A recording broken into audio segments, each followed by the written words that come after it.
Okay.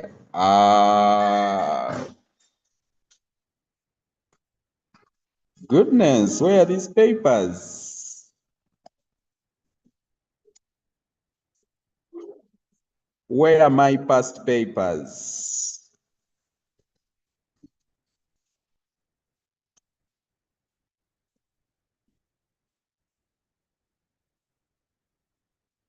Ah, dear me. Ooh.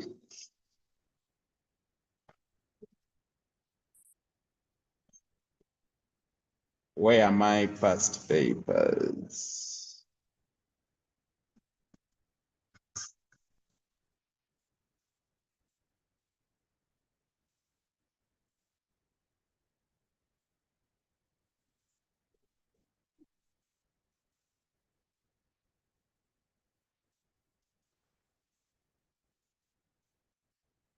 My papers were deleted. Okay, either way, let me get them.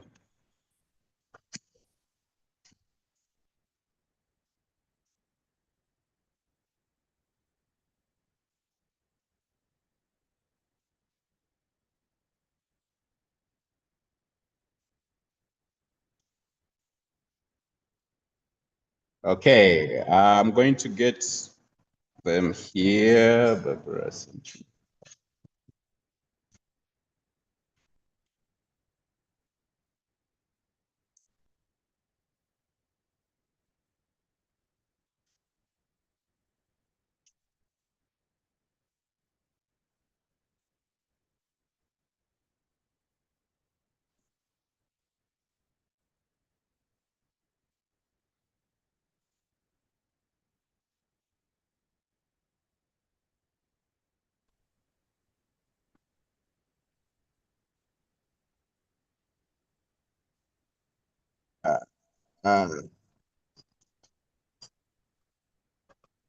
My past papers got deleted, guys. I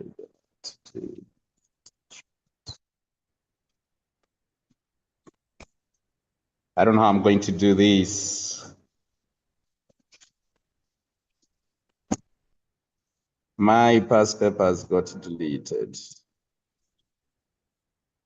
Hello, Andrew. Hello, Andrew. Hello, Andrew. I need help. Hello, Andrew, please. I need help. Thank you, Andrew. Hello, Andrew. Hello, Andrew. I need help, Andrew. Yeah, I did it. I was transferring details from this to another gadget.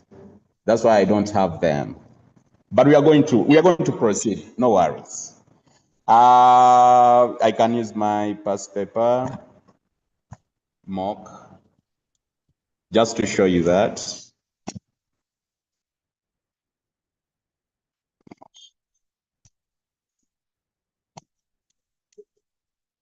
Hello, Andrew. Hello, Andrew. I need help, Andrew. Thank you, Andrew.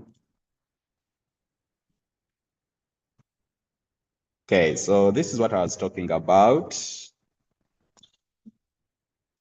So when you go to the formula sheet, you will read through. Now, then they will give you a question. They may give you a question for control charts, and some constants are not given.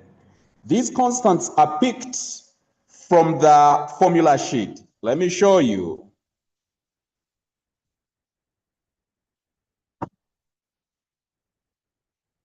Oh dear me, 2022, they were not given, and that's what I attached. They were not given here. But the recent ones, I don't know if you guys have past paper booklets. When you check the formula sheet, they are constant A2, D3, and D4. They have been given. So when you are working out a question for control charts, the mean control chart and the range control chart, they will not put the constants there. A2, D3, and D4 may not be given. So you go to the formula sheet and you'll find them. Okay, I think A is 0.7202, something like that, and then D is a 2.7 something, 2.8, but they are given, so there is no need to like have them on your fingertips. Okay, now after reading through the formulas, remember you read these like as though they are a question. Don't rush them. Check the formulas that have been given. Okay, so when you are done, you now go to the questions. When you go to the questions, if I'm going to read question 1, let's say, okay?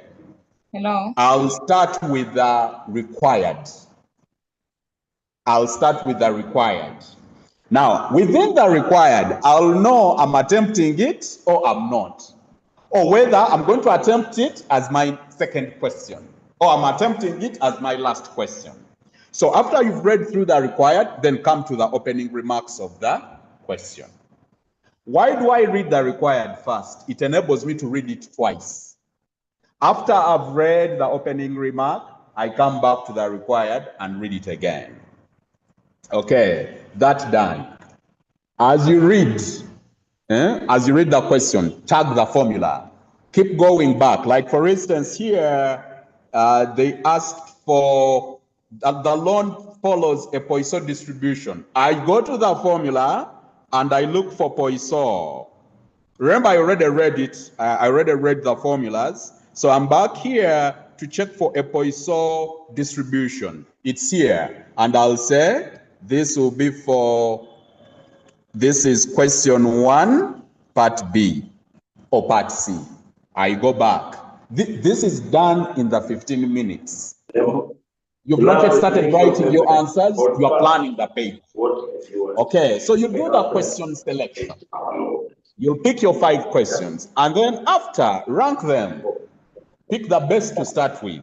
Don't do the best last. Try to do the best first. Hello. Okay. Yes, please. Question. Yes, please. I'm asking something and I'm being muted. Oh, you are being muted? Yeah. No, I doubt.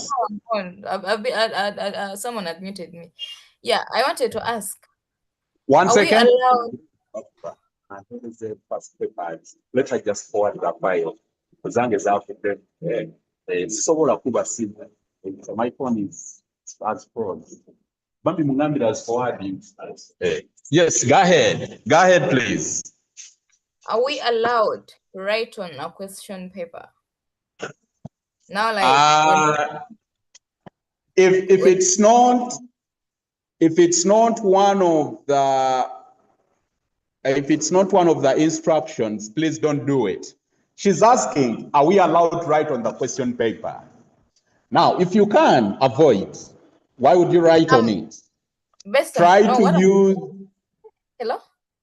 Yes. I'm trying to say, like, you see those 15 minutes where I'm going to check the formula sheet and then be like, okay, this will be for question 1 to ease my life in a way. This will be for question 1, this will be for question 2, and all that. So probably I can use a pencil and denote somewhere. So is that allowed or? Yeah, that's okay. It's not in one of the instructions. You see, in the instructions that he does not write anywhere. I guess I have the same instructions here. In the instructions, you don't have anywhere something that says that you shouldn't write on the question paper. So you can. You can. Okay? And then, am I clear? Yes, you are. Thank you. Then also, guys, do not rewrite a question. If a guy, I saw it in your mock, I asked you, outline the factors considered when constructing index numbers. And then you are saying, factors considered when constructing index numbers are, you are wasting time. You are rewriting the question. You don't do that. What you do, if it is question 1, part B, I2, what you do, just say 1B, I2, and you just write the answers. The question you already has, the examiner has it on their end. Then redrawing tables. When the examiner gives you a table, don't redraw it. The table you draw should be a table of answers. You are answering the question.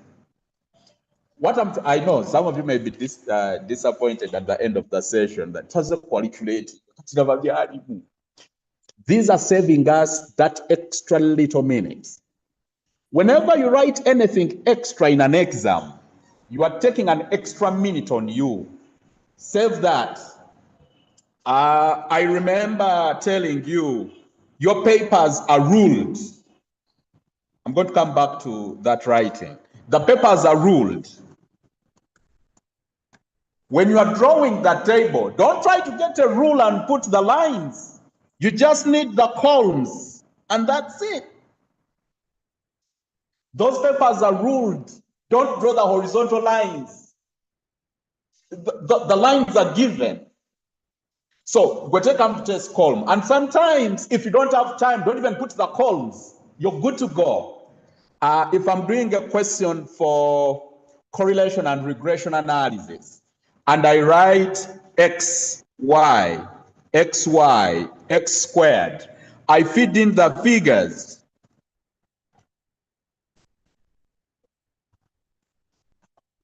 Am I with you? I can go back and put in the lines when I'm done. This bit of, I see some of you even put a rule, you try to make them straight. You don't need to. If you've used Excel, a column can have borders. They are called borders. So without the borders, it is still a column. Mumfuna. So each time you include, you try to draw lines, you are eating up your time. You are eating up our time. Okay? So the paper or the exam answer sheets are already ruled. Don't try to put lines in there. Do the columns at the end. I know you want to beautify your work, but as you are writing, let's have multiplied, and this is 42, this is, I think, 560, this is 8,000, this is 1080. That's it. Those are columns. The guy can see them. Handwriting, that's it. Improve it. You have 1 week to go. You can improve it. Separate stuff. Do these lines at the end. When you are done, go back and try to put the lines. Don't do them at the start. In accounting, do you put lines? Do you put those columns in accounting? Where you are saying, let's say we are having an income statement or a statement of comprehensive income. So we are saying sales. We have, say, cost of sales, and then the gross profit. As you write your figures here, maybe this is for the year 2011 and then 2012, you people do not put lines. Why do you want to put lines this side? Do not, do it last. Mumfuna, mean, mod, median, you do your lines straight, well articulated, without the columns. Do that at the end. It's about saving time. The examiner will do this to you. I'll use this same paper. They are sending me my papers. You see this month, revenue in hundreds. I don't know if you see that. Okay. Now, instead of saying revenue in hundreds, he'll write it in full. So he'll come here and say 8,000, 9,500, 10,000. Okay? 8,500, 7,000. It's a trick to eat time. Leave this out. He has decided to write them in full. Thank you. So what you do, get the trick right. When you're writing your answers, say revenue in hundreds or revenue in thousands, so that you write in short form. You code them. Are we together? Where he's having 8,000, you write 80. Okay? You'll have big figures. I'll show you one of the questions that has big figures. Okay, I'll show it to you. Some questions have big figures, so try to, it's called truncating. You cut it short, or to code. You write 8 million as 8. Sales in millions. You write 8, and then you have the a million the other side. So you don't need to write the entire figure. Am I clear? Every number is written on a separate page. You start a new question on a new page. Do not mix them up. Someone does number 1, nadamuka part A, emirundi ebiri. He starts part A here, then in the middle there he puts part 1A so that he earns those marks. People repeat the question, but don't do it. People tend to repeat their best questions. Don't do that. The examiners mark a number. They'll tell you, Godfrey, you are marking number 1. So he will look for number 1 wherever it is. If you did it twice, you wasted time. Can I do 6 questions? Yes, you can. But they mark the first best. It's on his leniency that you may be on that you'll look for a 6th question that is better done or best done, and he'll mark it.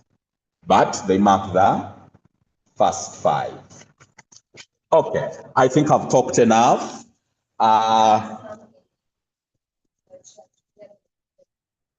Regarding? Oh, answering the question on a fresh page means this. This is what I mean. When I start question 1 here, question 1, okay? Part A, B, C. Now, I find myself starting C part 2 on another page, and I'll use only 3 lines. Some people are tempted to start question 2 here. You don't do that. Go open another page, go to the next page, and start question 2. Yeah, so when you are starting a question, there should not be any other writing. When I say question 2, it should be the one starting. Label your work, write. If it needs you writing your name on each page, do it. In those first 15 minutes, you write it. Then, have at least 2 answer sheets in the first 20 minutes. Have at least 2 answer sheets. On one of the answer sheets, you will open at the back and use it as rough work. You need the rough page, okay? Where you do your stuff and cross. Things to do with graphing, you can do a sketch and see how it will look like, and then cross it out. Okay, literally the other page is for sketching your work. On that page, it's where you write in the 15 minutes, because they told you may write. So in those 15 minutes, you can do a rough plan for the work. Question 1, 2, 3, 4, those are the ones I'm going to do, but question 5 is my number 1. I don't know if I've put it right. Okay, is there a question? I want to write something here. Yes. Not? Yeah. Yeah.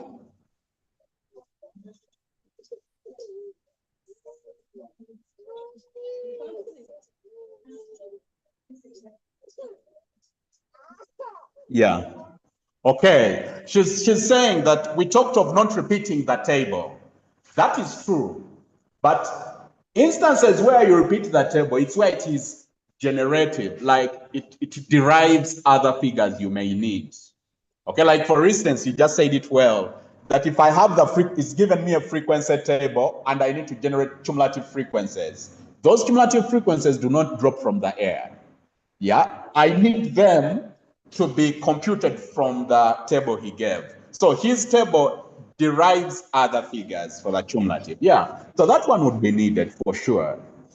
What I was talking about is an instance where he's asking you for the rank correlation. Okay, and then what you do, you first draw the table he gave you, and then you draw one for the ranks. Okay, That one is a double job because the one in the ranks, you are going to redo these figures here. Okay, so it's best you draw one table for all. His original data table and yours for the manipulation. And then, it's nice she asked. Very quickly, you see this? Where is it, Lord?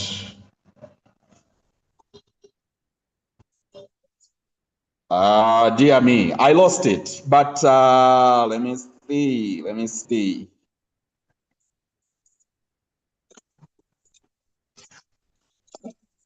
Mainly for indices, part I, he'll ask for last past price index. Part 2, last past quantity index. You'll find that what you need in part 2 was already in part 1. So it forces people to combine the tables. Be mindful. When this guy has part I and then part 2, those are separate questions.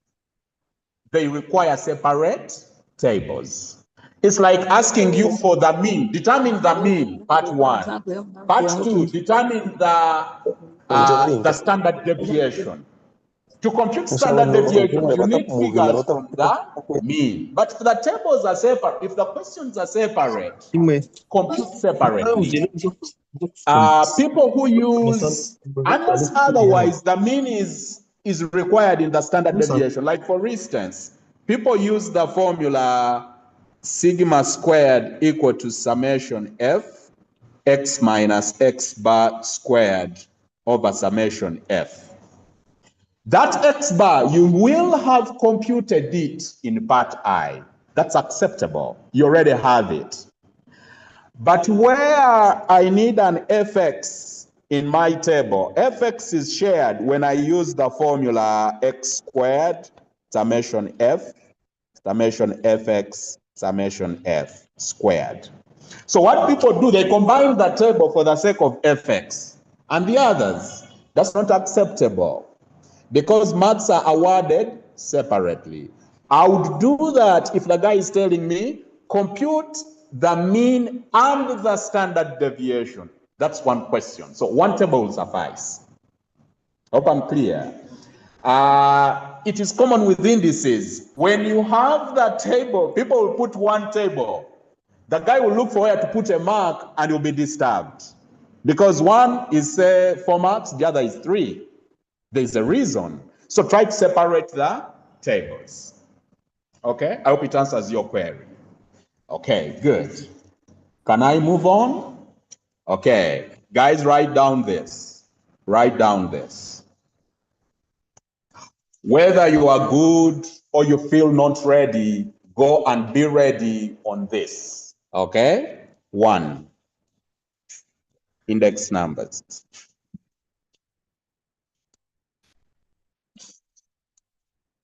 2, time series.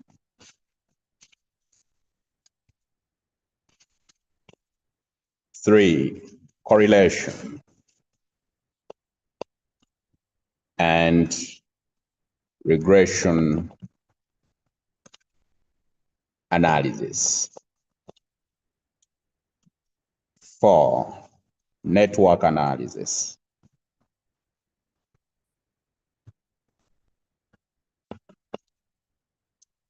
5, measures of location. Mulina seti.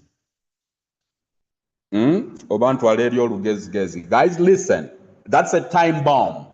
A set is 1K or 2K. I was in class and I told people I used to use a set of 60K. Never say, The reason was why the old man would get me something nice through his struggles. He made sure that once I have it, I use it for the entire program. I used to use one thing up to the end. Up to senior 4. But S6 up to S6. That's it. In high school. nakozesa bottle y'ebizigo emu from S1 up to S4 nga bimala ate nga bakozesa nako omusajja lwaki weesiga ebizigo nga ku ssomero baba overkedo nga mulya bulungi nga mulya n'ebijanja. No, literally, when you get something nice, you protect it. I saw them. They are packed in buveras where you can buy a set. That one you may, don't give it the value.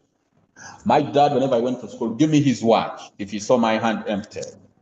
Okay? Now, it meant that I needed to protect it. You go to shower and go start the waguru. So every time I went with a watch and his watch. But this is the thing. I'm telling you to get a set because there is this one question the examiner has never set. That's a pie chart. Yeah, and I'll try to illustrate it here when I have an opportunity. Okay, it's a timing bomb. The way you see question on test for significance of the correlation coefficient. When you look at the papers. Okay, so be mindful. Okay, so measures of location. What do I want you to do? Do the graphing. Graphing, we have the frequency curve or polygon. We have the cumulative frequency. And cumulative frequency is a challenge. Not a challenge in drawing, but the questions that follow it. And I would like to highlight them as we move through. I'll try to highlight. Okay. And then the histogram. Someone remind me to talk about frequency density. Okay. You use it to draw a histogram where the classes are of different widths, where they are uneven. You introduce the frequency density. I'll talk about it. Okay. Usually this is number one. Measures of location graphing is number one. They combine it, they bring in, okay, you have the Lorentz curve. There is the Z chart. The Gantt chart is not really number one. He tries to put it at the end in question 6, but he tries to bring in the control charts in here. Control charts. So you have the mean and the range. The proportion control chart, we didn't see it. We didn't draw one, but they give you a formula of which I'll try to trace here, and then we do one when the time allows. So those graphs are key, okay, are key. You may graph, because you guys are interested in, the examiner is interested in you presenting data in a more a way that is more understandable, okay? So you may graph. Okay, 6 is measures of dispersion. Measures of dispersion. Usually he combines them with graphing, and that's where I want to bring in the cumulative frequency curve. And what does he ask? Usually asks for Boyle's coefficient of skewness. I may ask for mean, no, not mean deviation, quartile or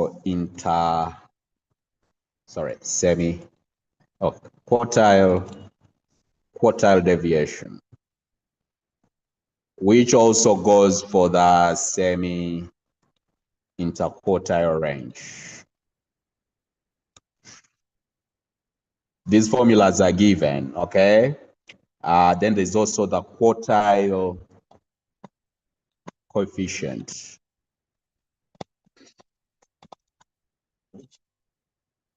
of deviation. What's my interest here? I'll show it. I'll show it to you. Okay, and then, guys, where I want you to put some emphasis as well in 7 is probability. But I'm going to be clear on this. Probability, go to hypothesis testing. Hypothesis testing. Normal distribution, 1, normal distribution, test for 1 mean, test for 2 means, and then for proportions.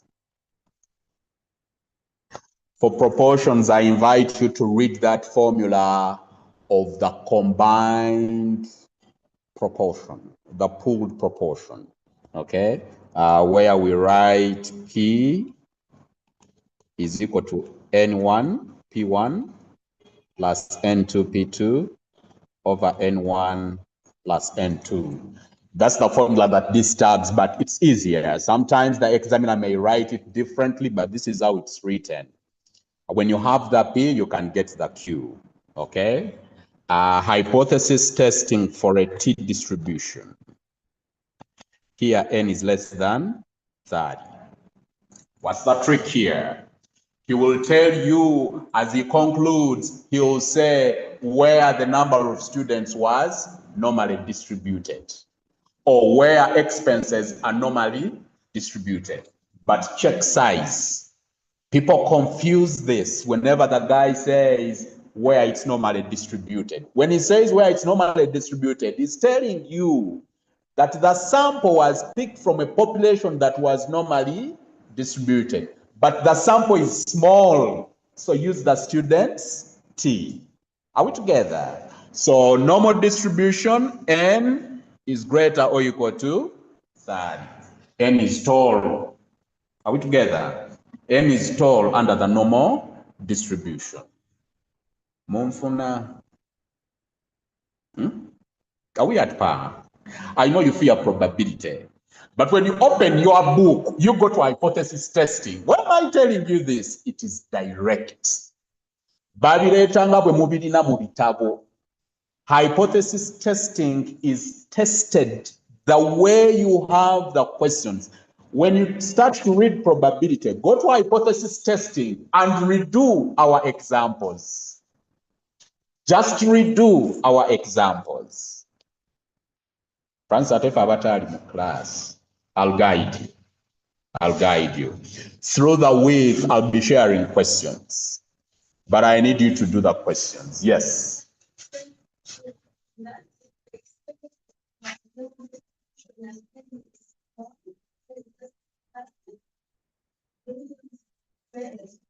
Thank you. It is the size that predetermines.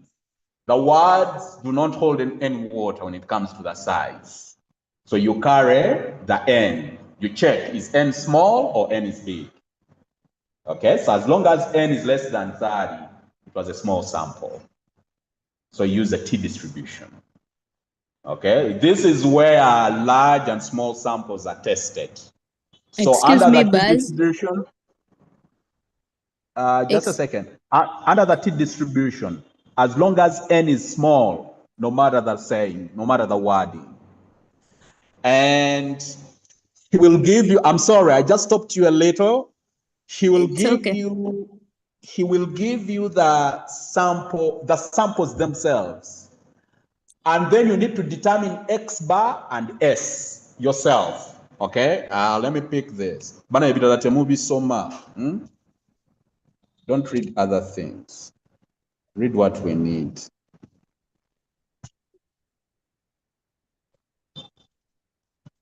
I hope this opens.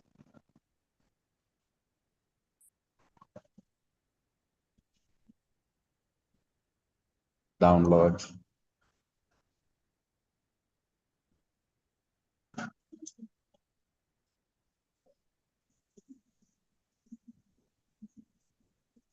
They are telling me it's too big.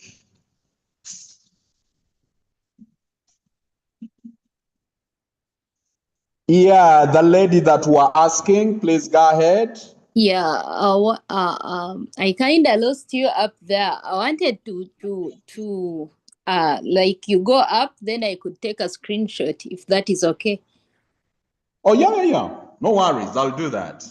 I'll do that. Okay, thank you. Okay. Okay.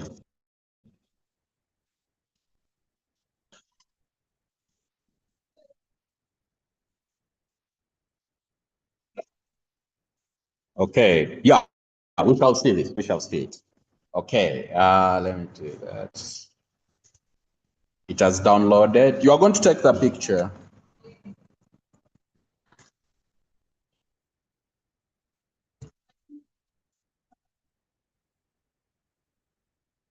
Okay, so here is what we were talking about, extract.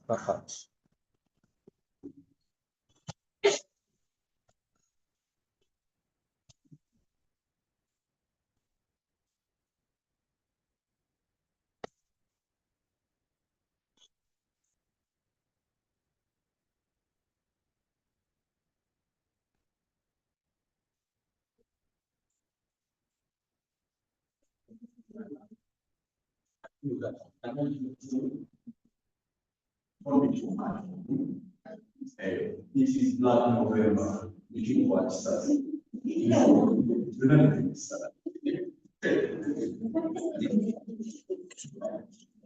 Okay, this is what I'm talking about, guys. I want you to look at this question. You see, when you don't come to physical class, you miss so much, right? Okay, guys, this is it. This is it. In June 2010, something of a sort was asked. Okay? So the guy says, a sample of 9 students of quantitative techniques who sat in June 2008 session obtained the following scores. Determine at a 5% level of significance and comment on our spouse assertion that the average score in that paper was what? 65. Scores being normally distributed. Now, that part there, that last line, put students off. Immediately they went for the Z distribution and they got answers. That's the funny part. Okay? Even when you use the chi-square, you'll get an answer. But the question is, what distribution am I going to use? So when you come in here, the guy has mentioned it was a sample of 9 students. The sample was small. Okay, so this called for a T distribution. Are we clear? Okay, then number 2, he has not given you the X bar. Excuse me, and sir. the S. Okay? He has not given the X bar and the S. Just a second.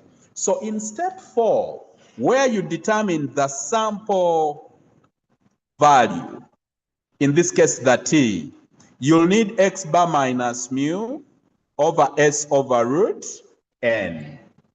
Okay, so you don't have X bar, neither do you have the S. S was an issue. S was for a sample. Standard deviation of a sample is root of the sample variance, which is summation x minus x bar squared over n minus 1, if that's what you prefer to use. But I would like you to get interested in summation x squared over n minus 1 minus summation x squared n into n minus 1. Here, you don't manipulate any other figure. In the other one, if your mean is wrong, the standard deviation will be wrong. Are you getting me? So here you use the actual figures. You go direct. You need x squared and x, and you're good to go. Okay, I don't know if that answered your query. Okay, so it is the size of the sample that predetermines. Okay, yes, the lady online, you had something.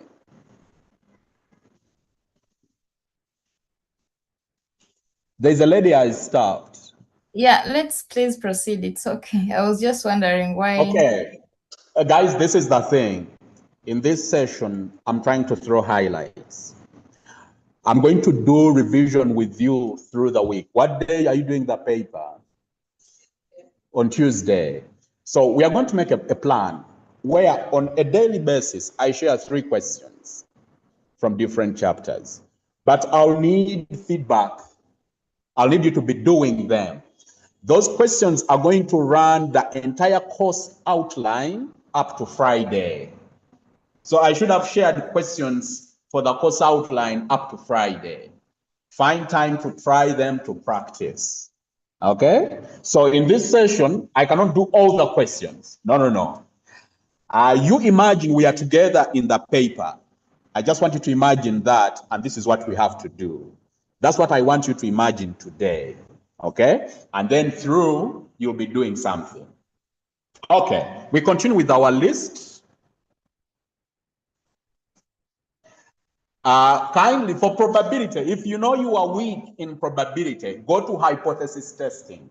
That's where the examiner is weak. He thinks students are very weak at it. So he goes in for it. So as you do all these, I want you to appreciate one-tailed and two-tailed. Those are in step 2 for hypothesis testing. Okay, quickly, we say step 1, we state the null, H naught. Step 2, we state the alternative. Now, this alternative states whether it's a two-tailed or one-tailed. Okay, what's the essence?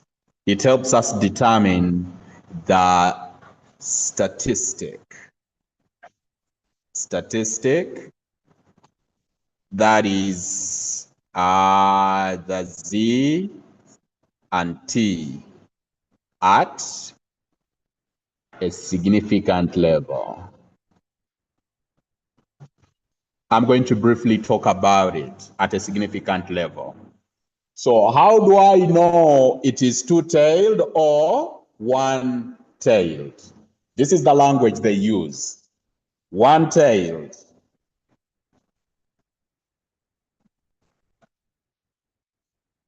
They will say more than, less than. When you hear more than, less than, where there is a comparison of sort and it is one-sided, it is then a one-tailed test. Otherwise, it is two-tailed. I think that's the best way. Okay? If I bring in the other, I'll confuse you. So where you don't see more than, less than, they also use better than. Okay? Lesser advantage. So less than is coming in. That is a one-tailed test. So for a one-tailed, don't split the level of significance.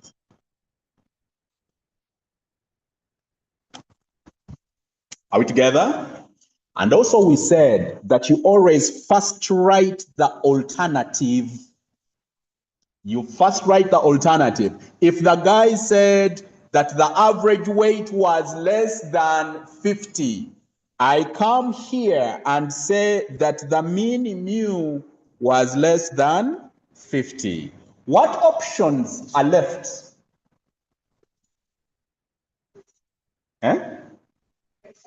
Greater or equal. That's what I take to the now. Am I clear?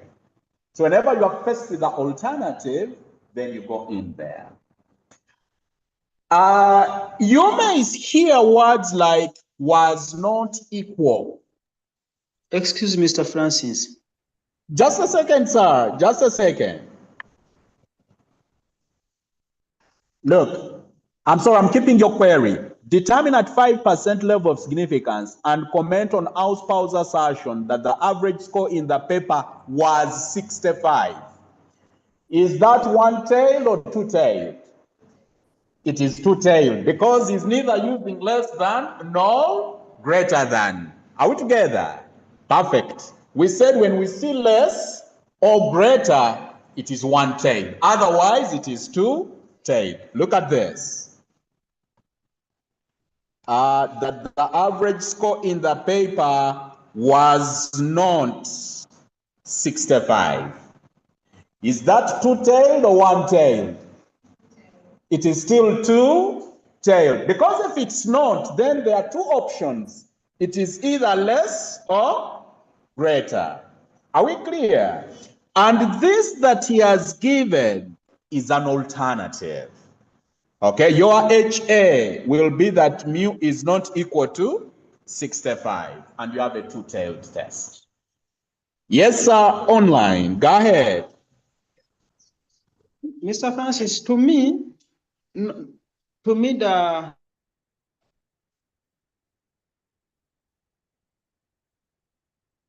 Go ahead, please. the null and the alternative a problem with the probability. Otherwise, this Okay. the problem with Perfect. me. I can Perfect. easily identify whether it is a one-tailed or a two. Okay. But know that this is an alternative or a null. It's still an issue to me. Perfect. No, you're going to get, don't get off. Don't get off. Don't get off. Do you work for someone or you have people working for you? I fall under both. Okay. Which one would you like us to take? Me working for someone. You working for someone. Okay. Give us an estimate, okay, of what you'd like to earn. Of course, like 10 M. Okay. Can you make a statement about your earning? Just make a statement. I dash 10 million. Can you make a statement? I earn 10 million monthly. I earn 10 million UGX.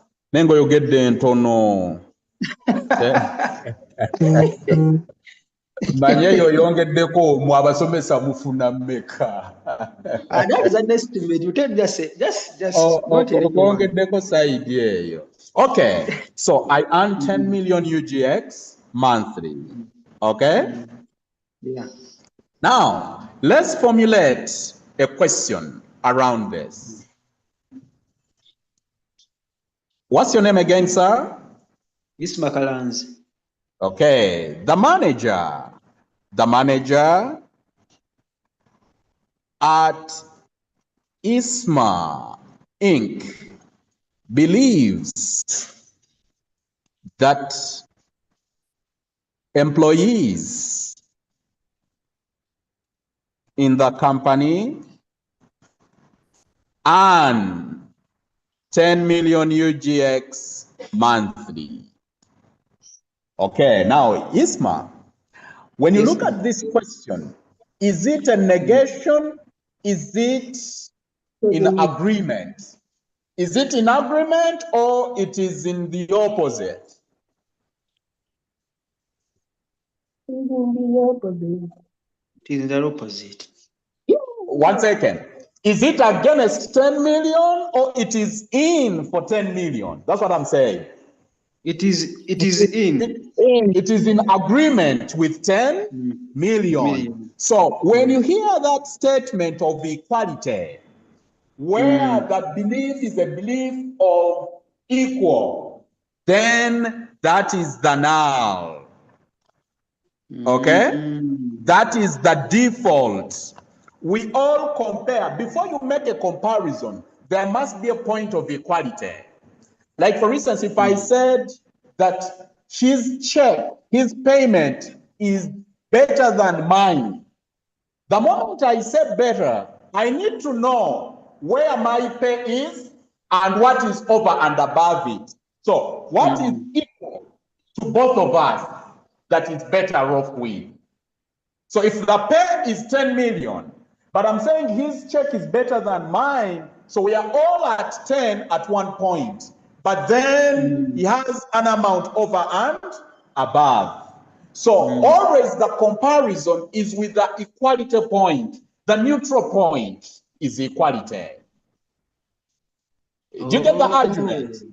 So yeah. when the statement is made of equality or of neutral kind of statement, it means it is the default statement. That's the noun. It's a hypothesis of a no difference. So this means all employees, this guy believes earn 10 million. So you'll come here and say that the average pay in the company is equal to 10. The alternative to that, when you tell employees, do you know that we all earn 10 million?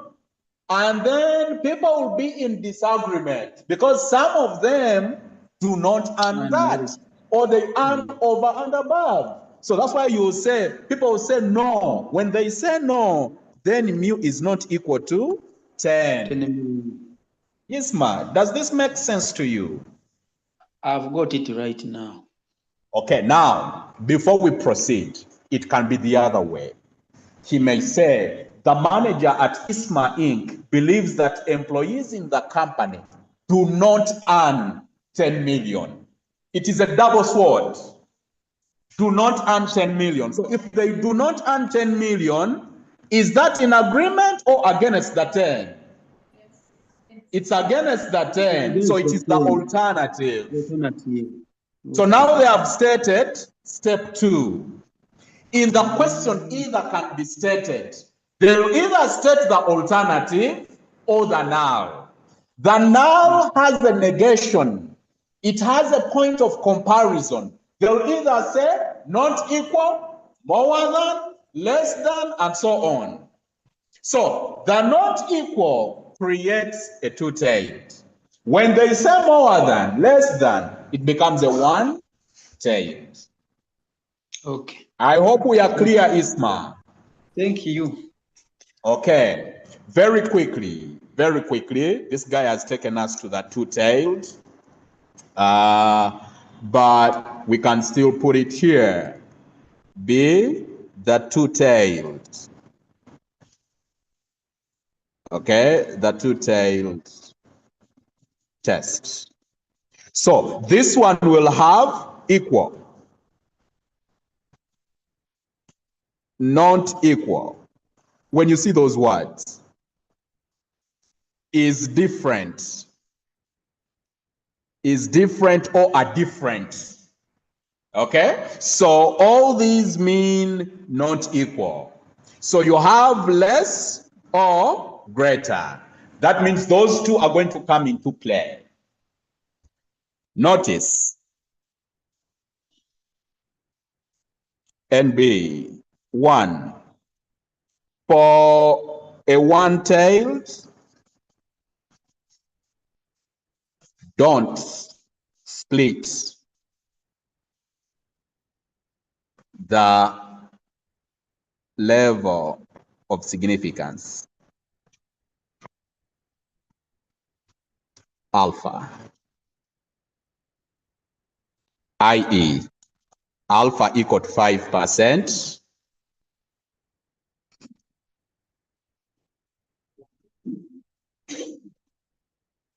bino abyagala abinyumira obisetinga. Okay, so you will come here and take 5% here. What you do the other side, you do it this side. So you have a 90%. You'll determine the Z. Okay? Nice. 2, for a two-tailed test, split the alpha.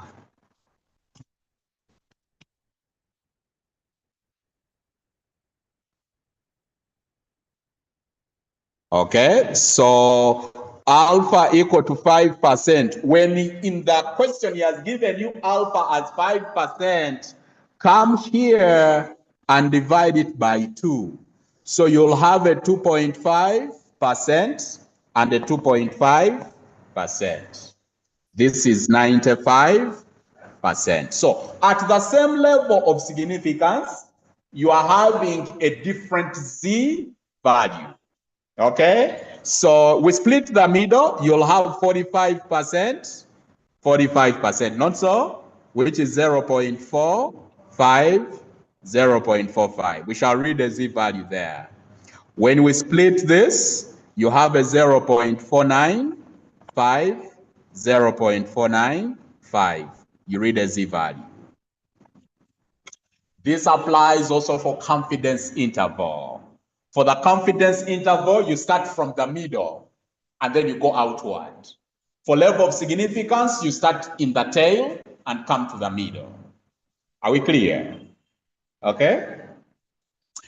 For confidence interval, it is easy, no worries.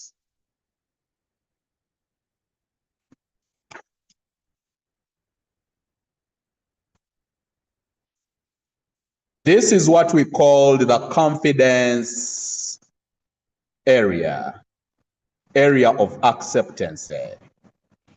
Are we together? And this is the rejection area. Call it the alpha area. When I'm given alpha, it means I'm in the tail. Okay? The alpha is in the tail. So I'll use alpha to determine the middle. What is in the middle here? The Z distribution is read with the middle, not with the level of significance, according to the tables the guy gives you. There are other tables where you can read it from the tails. But according to the tables he's given, we read the Z value using the middle. Is that okay? And to be more specific, we use the half areas. Okay? We use the half areas. Yet, for confidence area, once it is given, you don't need the tails because that's all you needed. Okay? They may give you the confidence area and it's asking for the confidence limits or confidence interval, okay, as per our notes. Okay, so with that, he has already given you the middle, you don't need the tails. For a T distribution, it's the opposite. The T distribution uses only the tails. Okay, on a rare occasion, he may give you a confidence level of 95% under a T. Your onus will be to find the tail. That means the tail is a 5%. So split it to determine the T value. Okay? I've tried to go a little deeper into this, but I hope it makes sense. Hope it makes sense. Mainly with one-tailed and two-tailed. Guys, another distribution I wouldn't want you. So this is T. Under T, we also have a test for correlation. Test for significance of the correlation coefficient. We did this. Its T value changes a little bit. T will equal to R into root n minus 2 over 1 minus R squared. That is under step 4 as you are determining the T value. Okay, I'll try to send you this question so you can try out. So for this particular question, you are looking for whether the level of significance is different from R equal to 0. We test for R equal to 0 under this. Okay, so your H naught will be R is equal to 0. HA will be R is not equal to 0. unless otherwise they have been specific that it is greater than 0 or less than 0, significantly different from 0. I can get that question.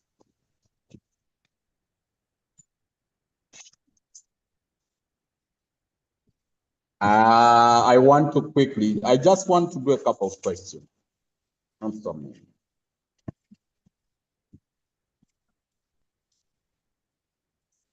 Bananga promised me that what I will be sending will be done. Okay? What I will be sending will be done. Mubikole mubize mu group. Don't, when you inbox me, try to share in the group as well. It will be done. Yeah, Lydia, thank you. Thank you. Tugenda kutambulira wamu naye. I'm going to be a bit mean. I'll assume you're not doing any other paper. That's the only thing. Okay? So I said, Pinky promise. Yeah. Where did we do the Pinky? You are not here. My finger is already bent. Pinky promise. Okay. Let me get you that question here.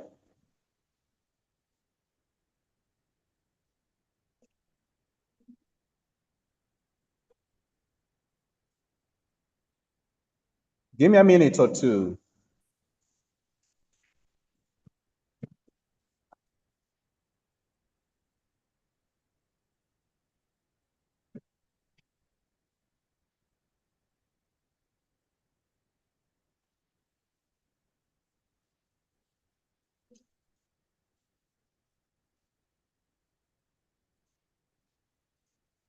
Okay, measures of location are eating up a bit of our time, but they are worth. They are worth.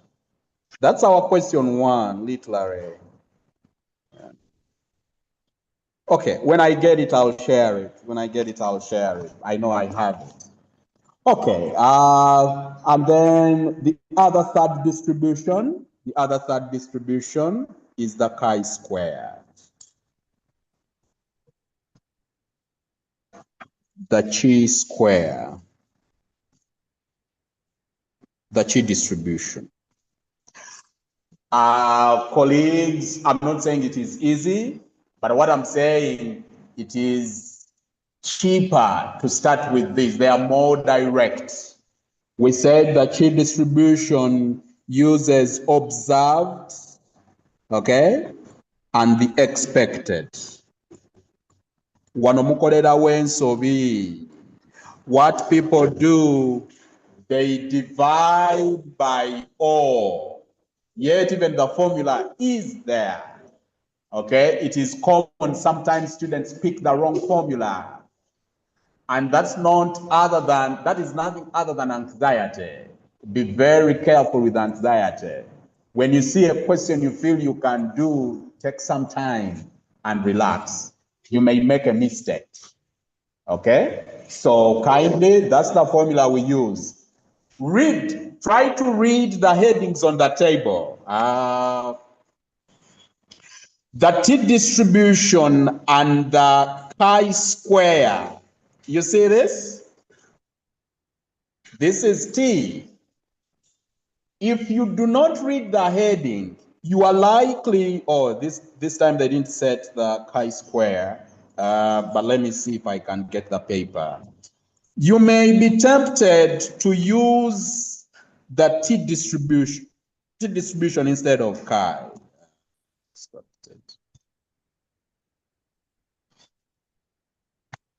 Let me see here.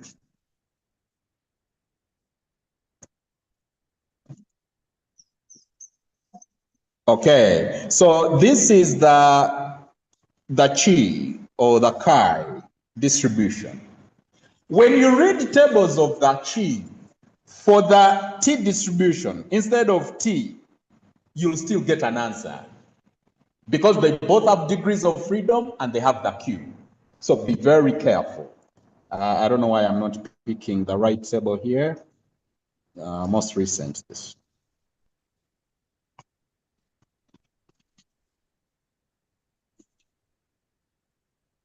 Okay, here we are.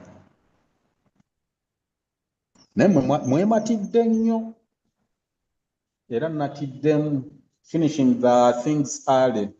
Nabalabye wano so mpereza question ne musirika nombikolera eyo mu nkukutu bambi share gabadde gampedde mwadde mugatte mujjire ddala. So you realize these tables are similar. Read the headings. Okay, nice. Now I know someone feels like asking a personal question. You can always send the voice note. Okay, if you feel you can't ask within class here, send a voice note, send a WhatsApp. Feel free. What time should we send it? When it's a message, when I wake up and I have time, I'll answer it. But if it's a phone call and you call and I'm not speaking, just know maybe I'm held up. Okay? Yeah, but if it's a message, you can send a message anytime. Calls can come in at a time you'd wish to be called. You see? Voice notes, messaging, anytime. But if you see I'm not responding after a day, call me. Yeah, call me. Say, Francis, I sent you a question. You've not responded. Okay? Sir. Yeah. So let's walk through. Yes, please. I need some highlight on the question which was in May 2025, the one of Kai, where they didn't bring I think the expected was not easily fine. 2025. I don't have the paper, May. but are you able to take a picture and share it in our WhatsApp, in our group? Okay, maybe later. What cause bubi? Kale, take a picture and share in the group. Take a picture and share in the group. Okay, guys, I'm here to highlight this. Okay, so abamu mwagala okutandika paper, but you start n'ebintu ebigumu. Because you've been practicing simplex tableau, nogambe your number and then nokutandika nayo. You must have been introduced into the paper. I don't know what your accounting lecturer tells you, but personally, in accounting, my advice is do not start with objectives. That's my advice.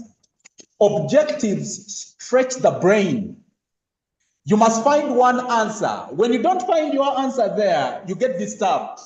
So this is the thing. You go to section BC, whichever section they are, and look for the structured questions. Who are the users of accounting information? Dada had a shop. What are some of the strategies he must use to keep up his sales? Start with such questions. When one or two questions are done, go to the objectives. An objective is one of the toughest questions you can have if you're not clear with the answers. You'll find two similar answers. You may get an answer which is wrong and it is part of the set answers, or your answer may not be there and you try it 3 times and you're not getting it. You create a frustration and you think the entire paper is like that.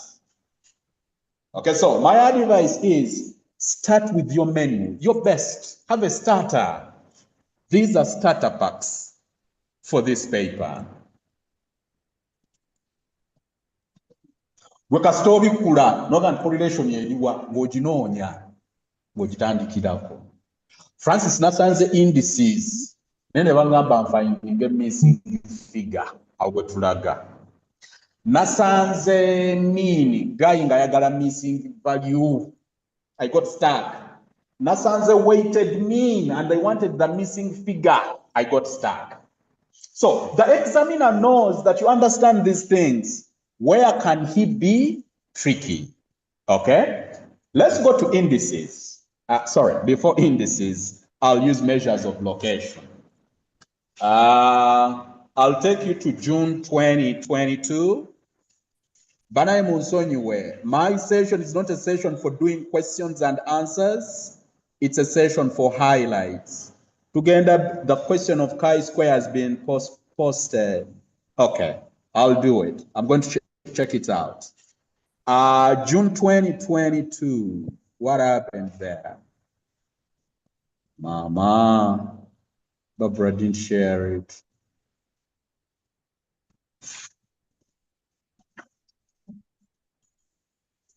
Oh, Geno, it's here.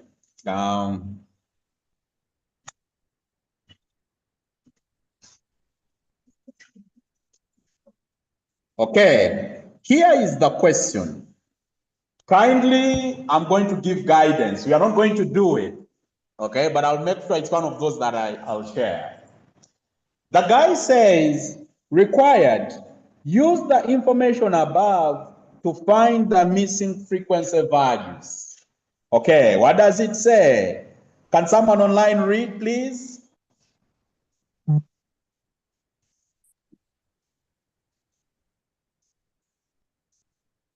A survey was conducted among 100 people to obtain data about their monthly loan payments amounts to KK Credit Fund.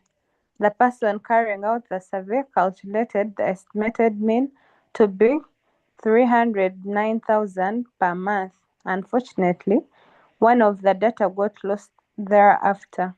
The partial results of the survey are shown in the frequency table below. Monthly loan amount paid, then the frequencies. I'm sorry, you missed a detail.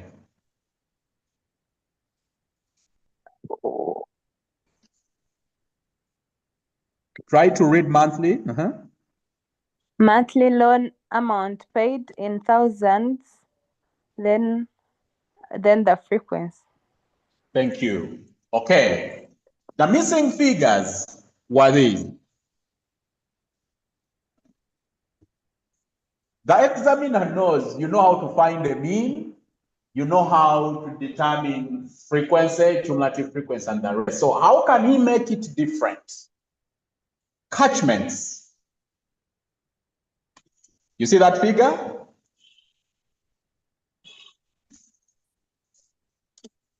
Fast forward, whenever there is a missing figure in a computation, it means he has the final answer. Do the journey and get to the final answer. So in here, what has been given? The mean, the estimated mean. Now someone asked me, is that different from the mean? A mean is an estimate. So someone took it to be an assumed mean.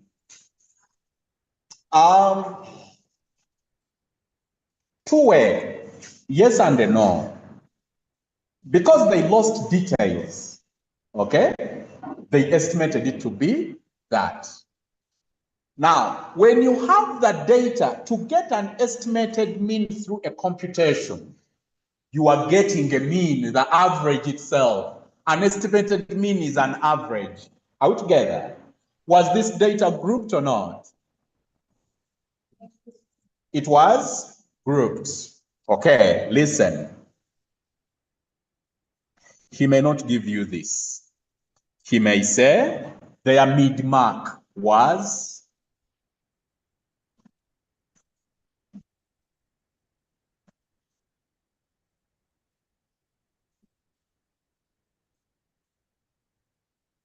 Are you getting me? Without this, the procedure is the same because you still need the mid-mark. Cliffena, how do you get me? X bar is equal to summation fx over summation f. Is that clear? Okay, you feel in. I think that's why I can leave it. But on another note, this guy mentions how many people were there?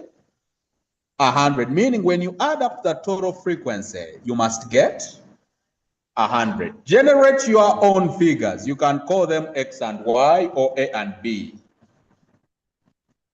You'll formulate two simultaneous equations. Am I clear?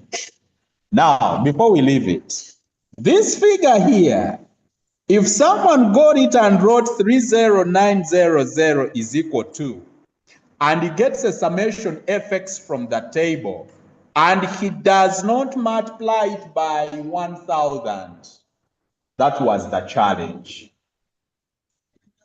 Are we together? Okay, the challenge was, how do you treat the thousands? That was his point of focus.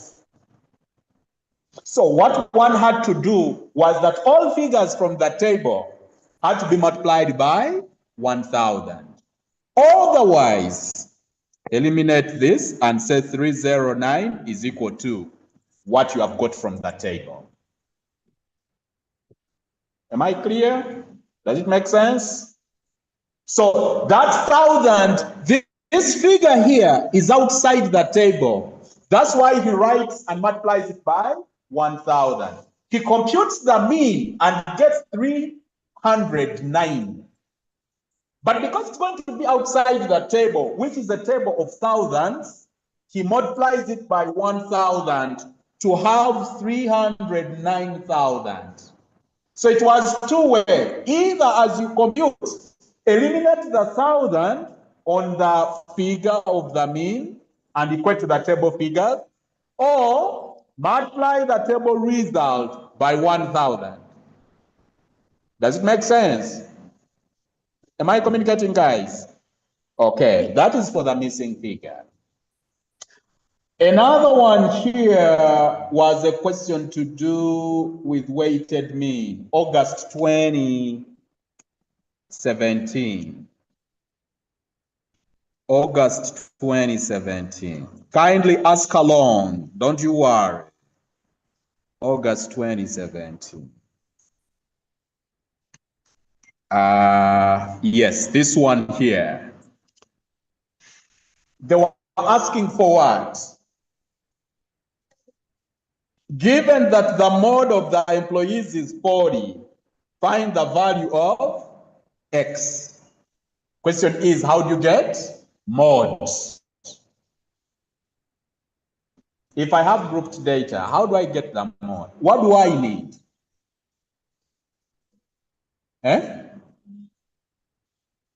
What do I need when I'm determining the mode for grouped data?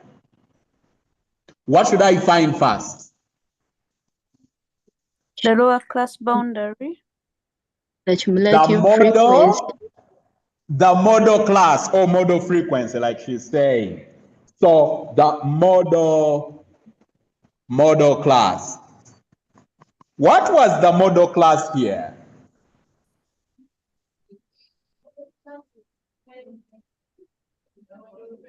$38 to $44. 38 to 44. Why is it 38 to 44?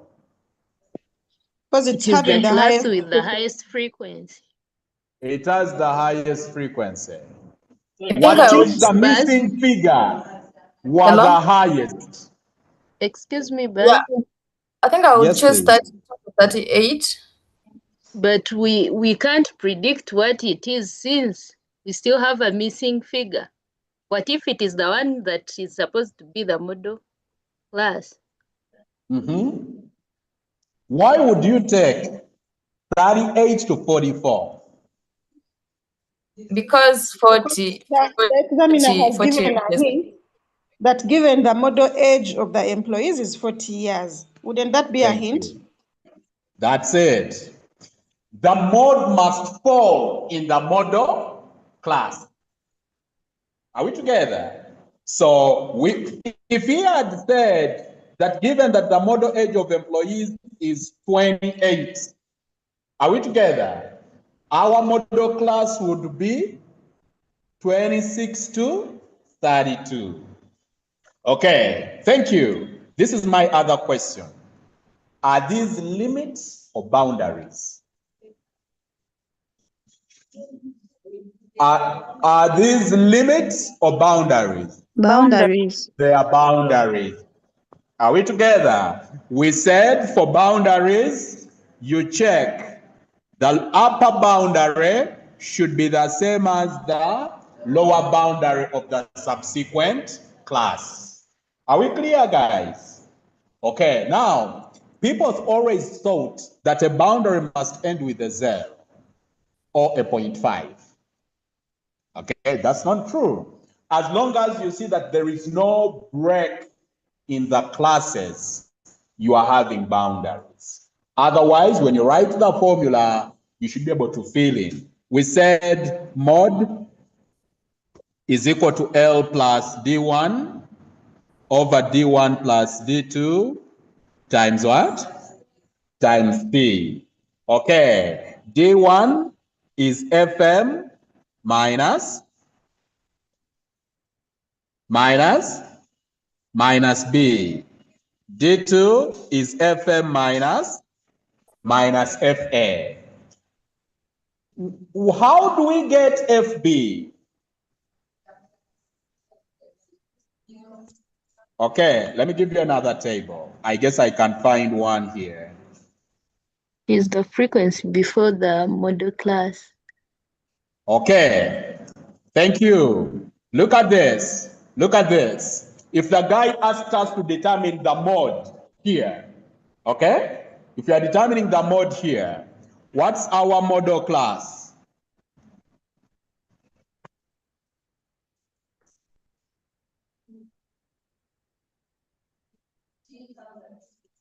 to 20,000. 15,000 to 20,000. Tell me, what would be FB and what would be FA? You said this is the model class. FB What? is 1,429. Yes. And And FA FA is 1,059. Is that okay, guys?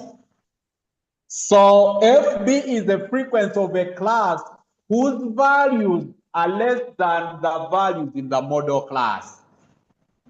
Below, not before. Below. And then FA is the frequency of a class whose values are more than the values in the model class. More than, that's value, not placement. When this data set is switched in a descending order, are we together? The mode must remain the same because it is the same data set. So use the same principle. When they flip it, you check which class has values less than, which class has values more than. Not necessarily placement. Is that clear? Okay. Then number 2, please note, they may give you cumulative frequencies. For mode, we use frequencies. So you need to reorganize, readjust the cumulative frequencies to frequency, as well as mean and other measures of dispersion. They are computed through frequency, not cumulative frequency. Okay, good. What is the other? March 2022. March 2022. Please ask along. Yes. Someone is asking? Oh, this question, which question was it? 2026? The one we just had? I think it was 2026. Oh. This one? Uh-huh.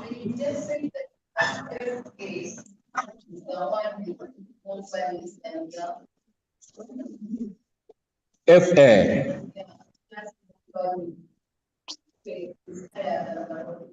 Yeah. No. FA is the frequency of a class whose values are higher in value. They are higher. Yeah, so they are more than, pretty much. They are more. They are higher in value. Okay, they are bigger. These are less than. Now, when the data is flipped, this can come here, and then this will go here. The classes remain the same, but the order has shifted, you maintain your principle, it is value. Okay, you'll still get the same answer. Okay, good. Excuse me, but Yes, please. can we, like the first, the one with the missing frequency, the one before that? I want to ask something. Is it okay if you display? Oh, yeah. It's where I was going back to. There you go. Why did you choose to take 2632 as your model class? No. I was illustrating, but they took this class here because 40 falls in that class. Oh, Is sorry. that okay? Yeah. Okay. Listen, good question. Where values have been given, we take the highest frequency. Where the mode has been given, we take the class in which the mode belonged. Okay? Good.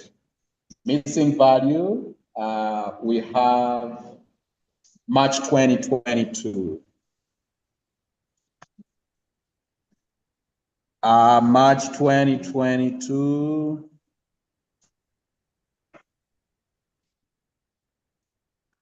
There you go. This question was about weighted mean. Okay? Was about weighted mean. Question is, how do you get a weighted mean? This guy says, determine the value of X for which Elijah and Elliot's examination marks have the same weighted mean. Our weighted mean, we said, is equal to what? Weighted average is equal to summation WX divided by summation W. Guys, kindly, the reasons why we're putting a bracket here. What people do, they sum W and then start to multiply with X. No, you first multiply W with X and then you sum. Okay, and that's why your table will have an X, a W, and a WX. You do this for each of them. Mofona. Excuse me, sir, can you highlight more about that? Okay. This guy says, okay, are you comfortable with the formula? Is the formula okay? Yes. Okay, let's push. Let's move. So we are going to have Elijah and Elliot. Elijah is here. These are Elijah's scores. So what is the weighted average for Elijah? Okay, so weighted average, this is Elijah. Will equal to summation W over summation W. Okay, have the W and the X, then WX. Okay, don't mix them up so that you can only have one. You may have a mess up. Okay, you may mess up. So W is the same. This is 2 for business law, X, and then taxation was 3. The scores for Elijah, he had an 80 in business law, a 72 in quantitative techniques, and a 46. Okay, what do you get here? This is a 160, 72X, 1813, 138. When we add, we shall have 72X plus what? 290, 298. So the weighted average for Elijah is 72X plus 298. Listen, guys, how do you catch up with the examiner? If you know the quantity he's talking about, you start from first principles with the missing figure there. That's what we have done. So he's telling us Elijah's average and Elliot's average are the same. So what's Elijah's mark? What's Elliot's mark? Now we go for Elliot. Elliot will have a WX, WX. Okay? W is the same. You would put this right here. You have X for Elliot. But my fear is you may mix it. So that's why it's prudent to do separate tables. It's just one column that is repetitive, but there are few entries. So take the head, okay? So 2, X, and 3. Sibagambia strategy. When we are done, I'll show you how to score the 50.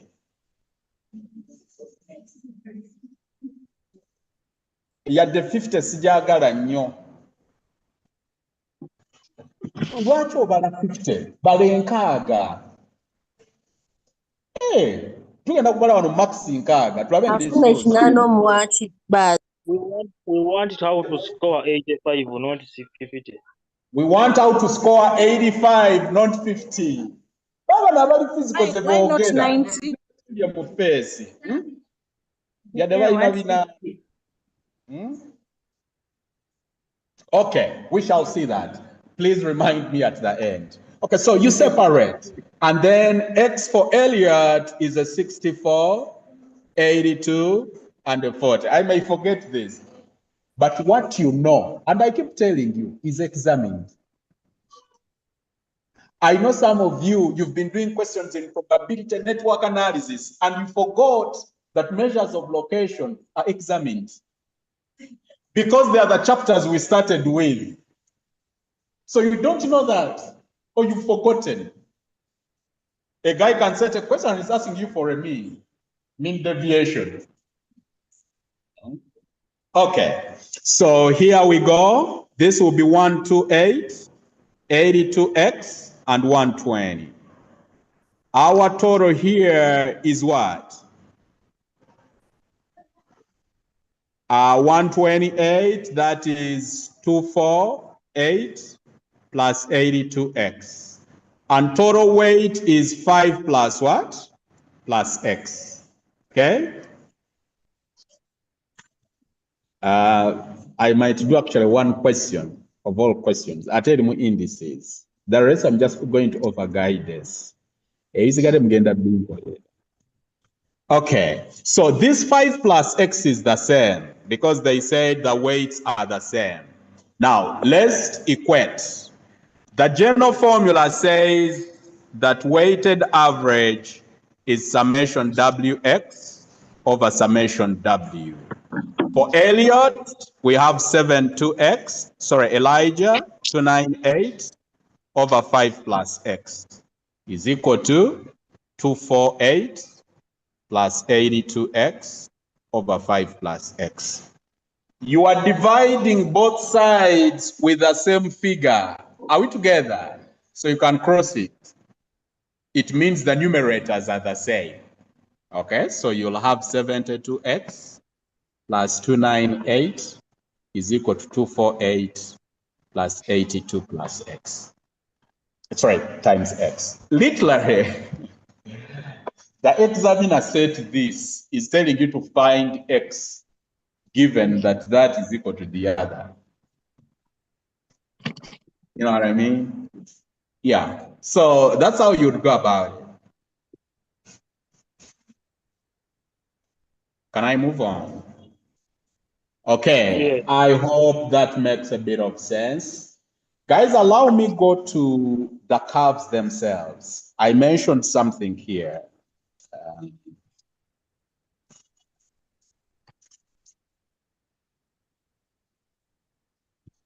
The curves.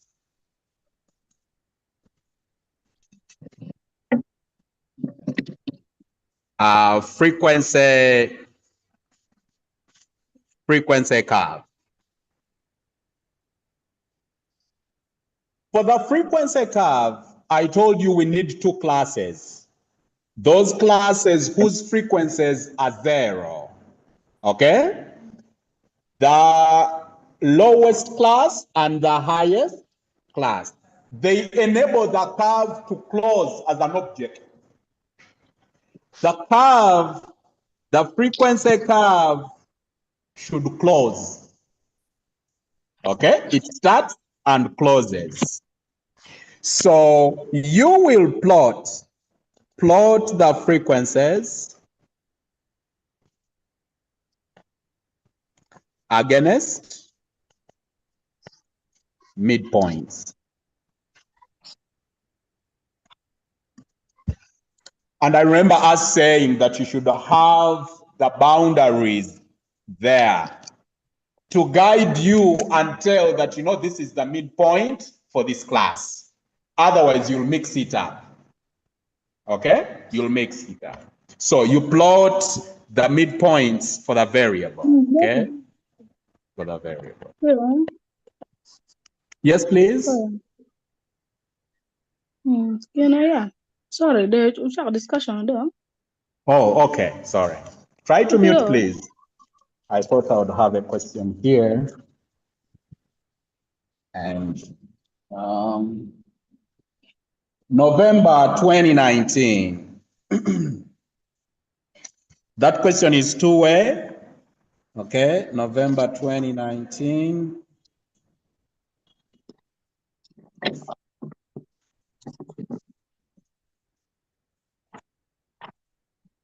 Monsonyi we break ins obutabayo. Okay, this was a two-way question where you had two variables for comparison. Okay, you had two variables for comparison. Illustrate the above data on a frequency polygon. Okay.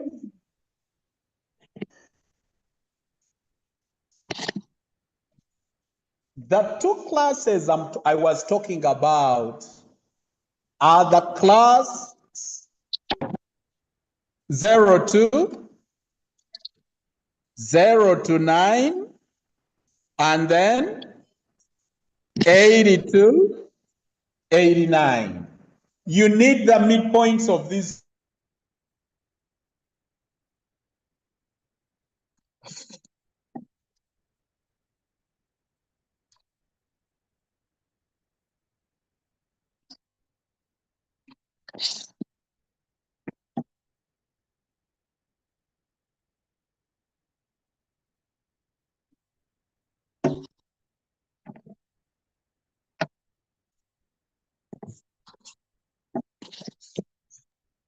Excuse me, sir. Hello.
Okay, guys, pardon me. It was on my end. It was on my end.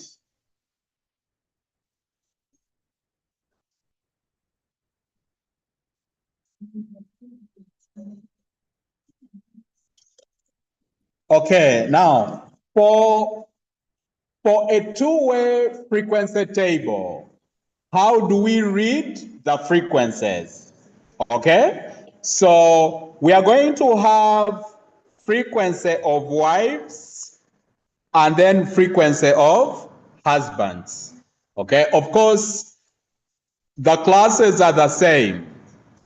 Okay, this is the age. You realize that the age groups are starting at the same and ending at the same. So they were the same. It's a two-way. You are comparing two, no. It is the same variable in different populations. I don't know if you get me. You are having ladies and gents, okay? But the variable they're being compared against is the same, which is age. Are we clear? So it is the same age group, meaning you write age once, you don't write it twice. Okay? So it starts from 10 to 19, 20 to 29, 30 to 39, 40 to 49, 50 to 59, 60 to 69, and then 70 to 79. I guess that's where it ends. Now, frequency for the wives. These are the ages. The ages of the wives are these ones. So the thing is, 5 wives had husbands. This is the thing. Let's talk about these 5. These 5 that you see here, the 5 in blue. 5 wives aged 10 to 19 had husbands aged 10 to 19. 3 wives aged 10 to 19 had husbands aged 20 to 29. Are you following? And then the rest is none. The total is what? 8. Okay, so the wives aged 10 to 19 were 8. Let's go back. Wives aged 20 to 29. These are the husbands. Wives aged 20 to 29, one of them had a husband aged 10 to 19. Okay? 25 of them had husbands aged 20 to 29. And then 7 of them, their husbands were aged 30 to 39. So the frequency of wives will be added horizontally. Is that clear? Okay. Pardon. Okay, let's go back. Let's go back. We are looking at 20 to 29. Wives aged 20 to 29. One of them had a husband aged 10 to 19. 25 of the wives between the age 20 to 29, these ones here, their husbands were aged 20 to 29. Wives aged 20 to 29, 7 of them had husbands aged 30 to 39. Does it make sense? Okay, so this total here will be what? 35, right? So this is 35. Yes. Okay, let's go to the next one. We have wives, follow my purple. We have wives aged 30 to 39. Of these wives, one of them, one wife, had a husband aged 20 to 29. Wives aged 30 to 39, 28 of them their husbands, are you getting me? Their husbands were aged 30 to 39. Wives aged 30 to 39. 5 of them had husbands aged 40 to 49. So, Francis, isn't 5 the husbands? No, the 5 are the wives. Okay, and of course, here the norm is probably 1 wife, 1 husband. Okay, so most likely. Okay, so this total here would come to, that is 36. Okay, and so on. Is it clear? Let's go to the Yes. husband. I hope the addition you will do. Buli kyenkonyeko wano ngenda kuba nkibaweereza. A question of done, try to look at here, I'll make sure I send, because I have it here. Okay, I'll share for you to do. Okay, we go to the husband. Remember, the age is the same. So husbands aged 10 to 19, they are here.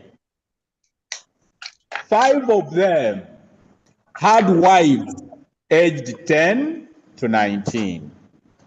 Only 1 of them had a wife aged 20 to 29. Meaning for the husbands, you are going to add vertically.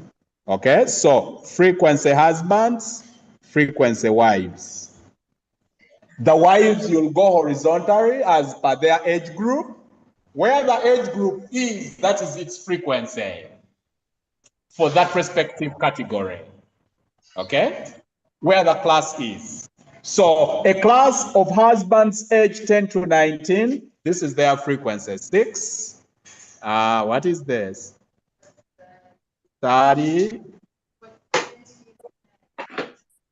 29. 30. 37. Is it? This is 7, 10, 30 what? 34. This is 20, 24, 30, and 6.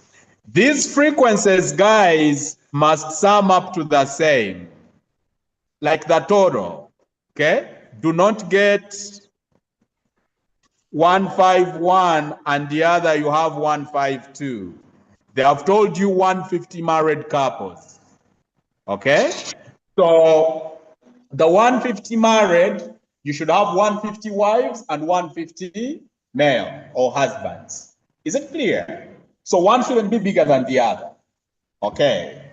Is this clear? Then you draw the curve. What do you observe?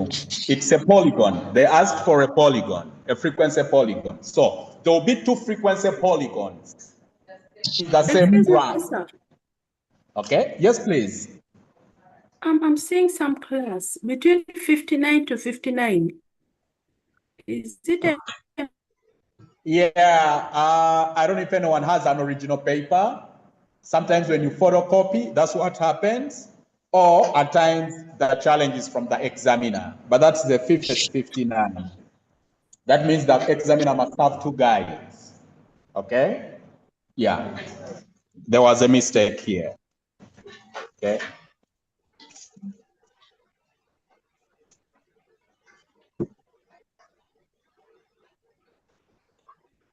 Is it okay? I hope we got you right. That was a Sir. mishap. Yes, please. When do we use a freehand and when do we use a ruler? Okay, nice. Let me write it here.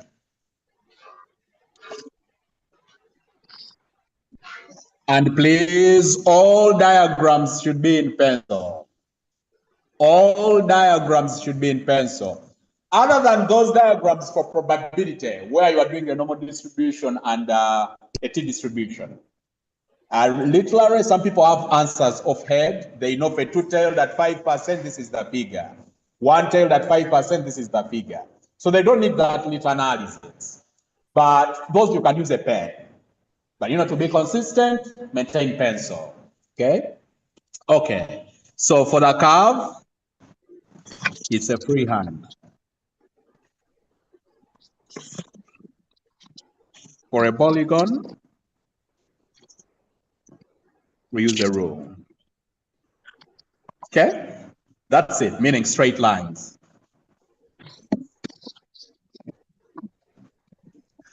And please, the curve or the polygon never start hanging. They never start hanging.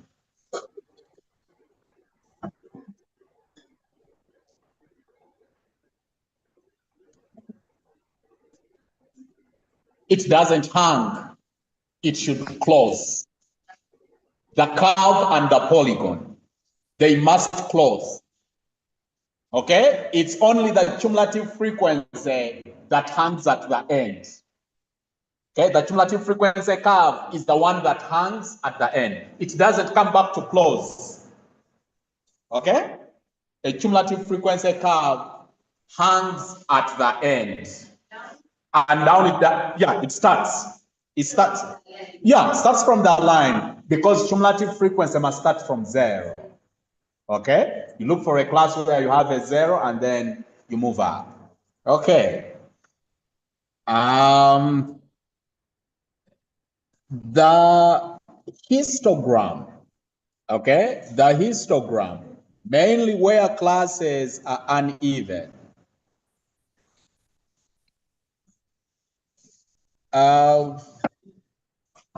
Let me put it this way, just to clear some bit of ambiguity when we're doing the graphing for histogram. You plot the frequency against the lower and the upper boundaries.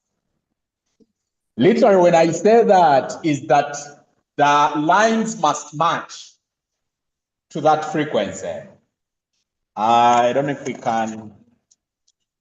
It's just in the interest of time. I don't want to eat time. There's something I want to do with you.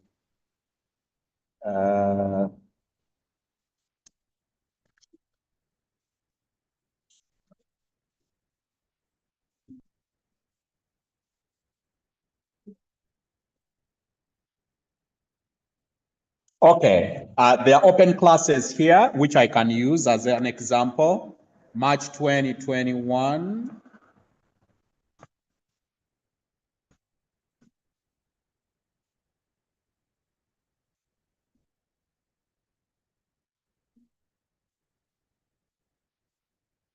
I'd like you to look at this.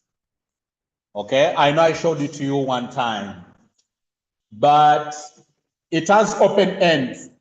Okay, the ends are missing a value, either a limit or a boundary. What would this be, a boundary or a limit? In other words, what figure should I put here? Is it a 25 or a 24? 25. Why 25? 25.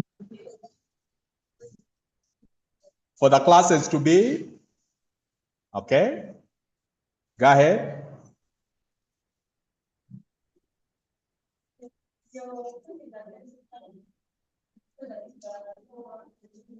I think. Hello? Okay. Yeah. Yes, please. I think me personally, I would look at the class, is it width? Yeah, the class width, Okay. which has like those 5 fives, so I would base on that too. Age is continuous data, so we use bound.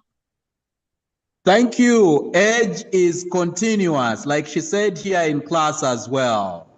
Age is continuous, so we shall use boundaries. That's why that will be a 25. Okay? But at the end here, he may say 62, 64, and these are open. What should this be? 24. 24.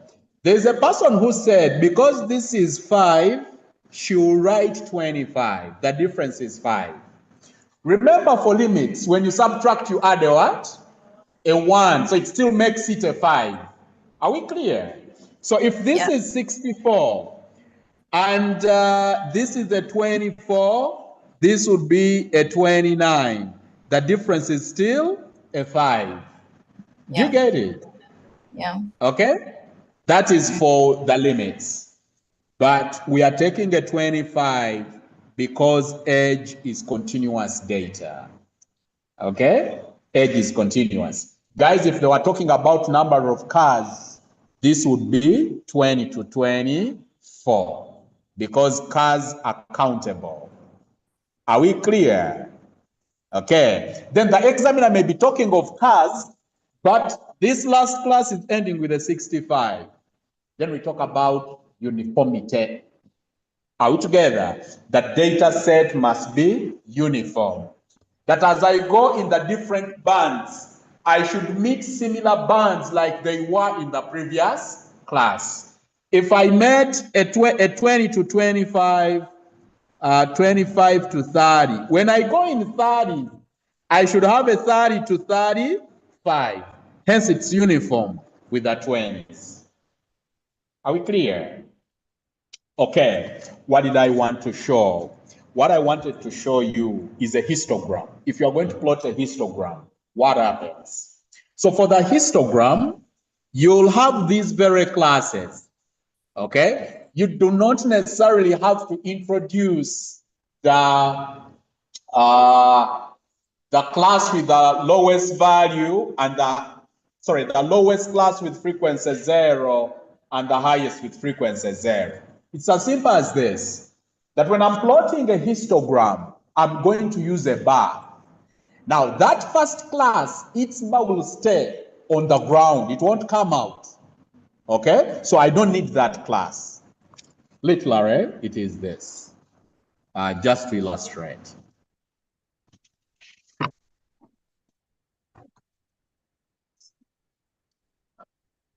Okay, nice.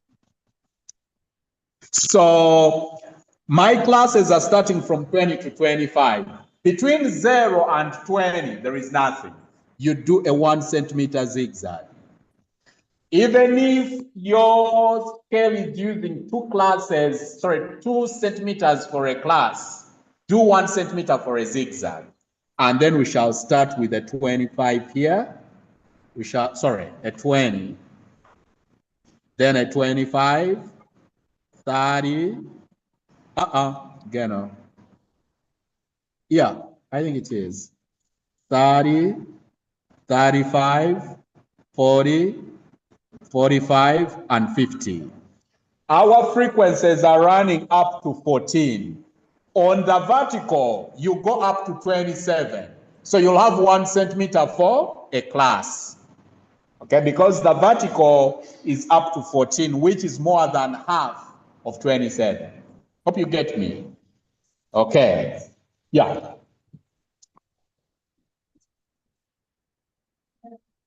Here at the start, okay, did you hear that?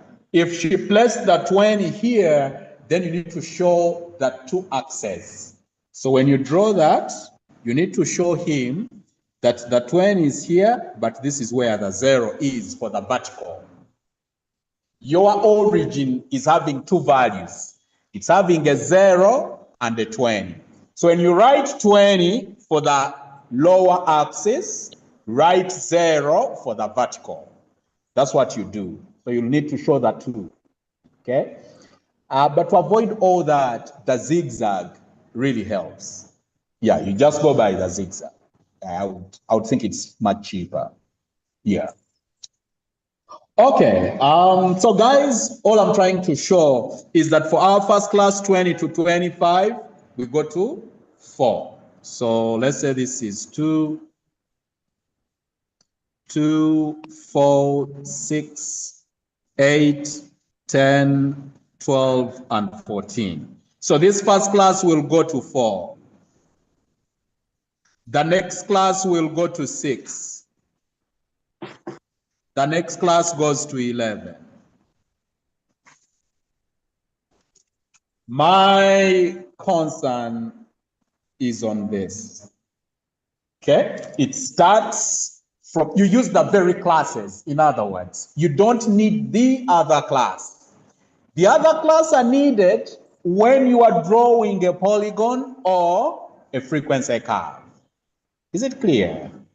Okay, good. I may need to give a break. Just a little stretch when I switch the chapter. Okay.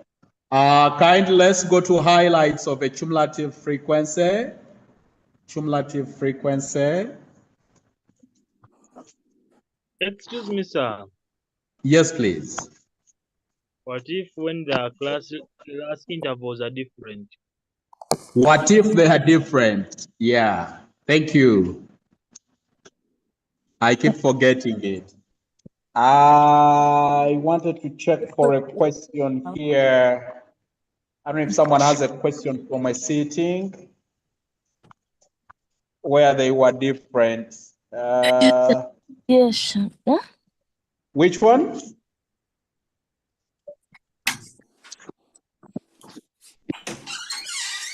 The record was 2025. Come again? In August 2025, August. 2025. Yes, this year. August 2025. I don't know if someone can share it in the group. Right away. That's why Okay. Do not read my messages, please. Excuse me, sir. Yes, please. I'm sorry to take you back, but I'm just inquiring on this question we've just handled. Yes. Because I see draw frequency polygons on the same graph. Does it mean we draw two polygons? Yeah. There will be two polygons. I'm sorry, I didn't do it. Let me see. Okay, I'm going to illustrate it here. So I'll have a midpoint, let's say there. And then the next midpoint goes to 4. The next midpoint goes to 6. The next midpoint goes to 11. I'm sorry, are you following? Yes. Yes. The next midpoint goes to 14. The next midpoint goes to 9. The next midpoint goes to 5. The next one goes to 3.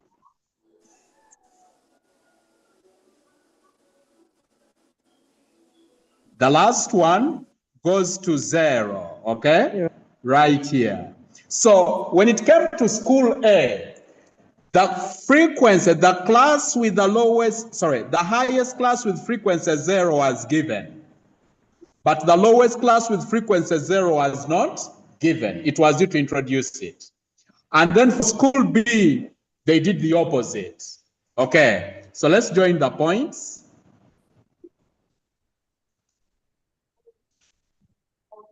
You go in order. So I'll join that. Straight lines, join that. Join that. Join that. The lady that asked, are you there? Yes. Okay. And then there. You see how it is closing on the line? And then for school B, we move in for B. 20 to 25, the midpoint. For it starts here. They gave the lowest class with frequency 0. It was given.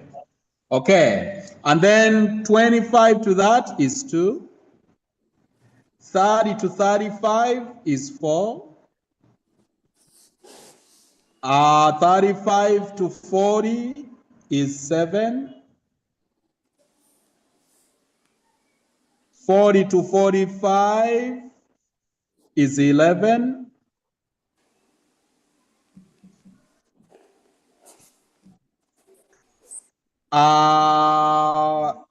45 to that is 12. The lady that asked, are you following? Yes, please. Then 50, we drop to 11.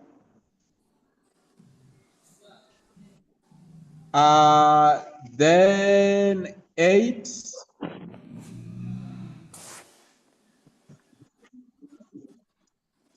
Then 5. Pardon me, there is a class I didn't put, but just to illustrate. It's 5. My 5 is here. So we join with a straight line.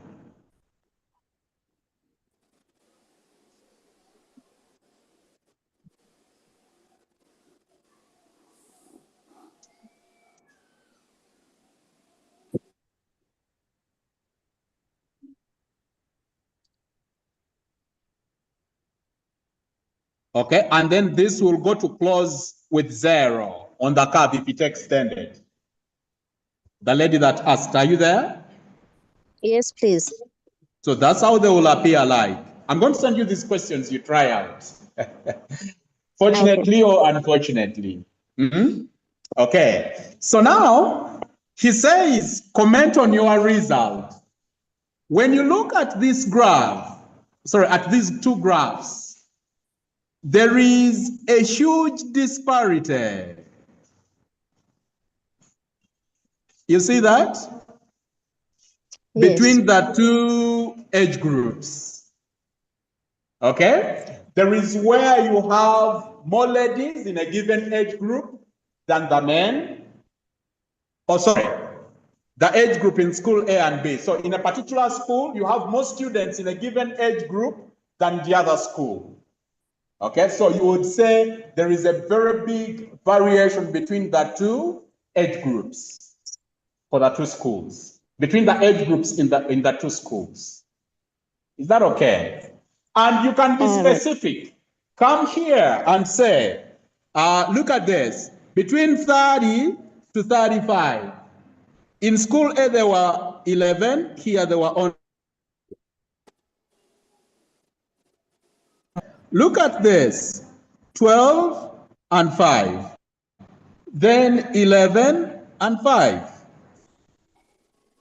14 and 7. So there are huge disparities, which the data can even help you do your analysis. Guys, this is 1 mark. Do not overwrite. Don't try to explain every step of the curve. No, no, no. Be general. 1 mark is earned with 2 lines or 1 line. Okay, so you don't overwrite. Okay. Can I close that, please? Yes, please. Thank you. You're welcome. Okay, there is a question that has been sent to us. Nengata jitademu. Aha.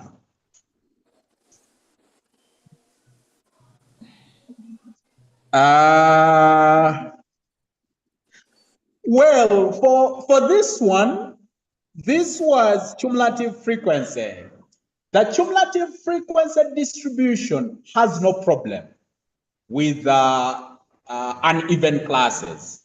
What has a problem is the mode. Is the histogram. Okay, what has a challenge is the histogram. But actually, we can use this. What were the differences? That were the church. They are different, eh? Are they, when you look at them? Different class widths. I feel like they're just limits. I don't know. They are different. Different They are class different. widths. Okay. Someone is going to read them for us here. We have the class and then the frequency.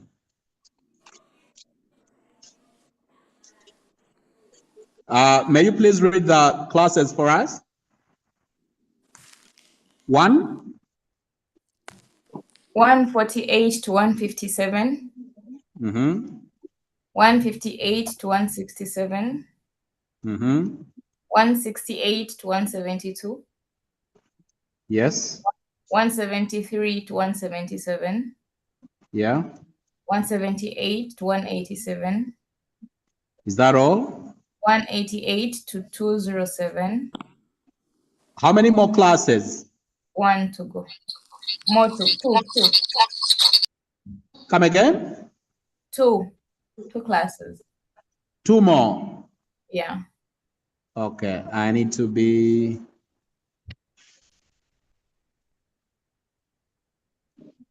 Okay, you said 148. To 157.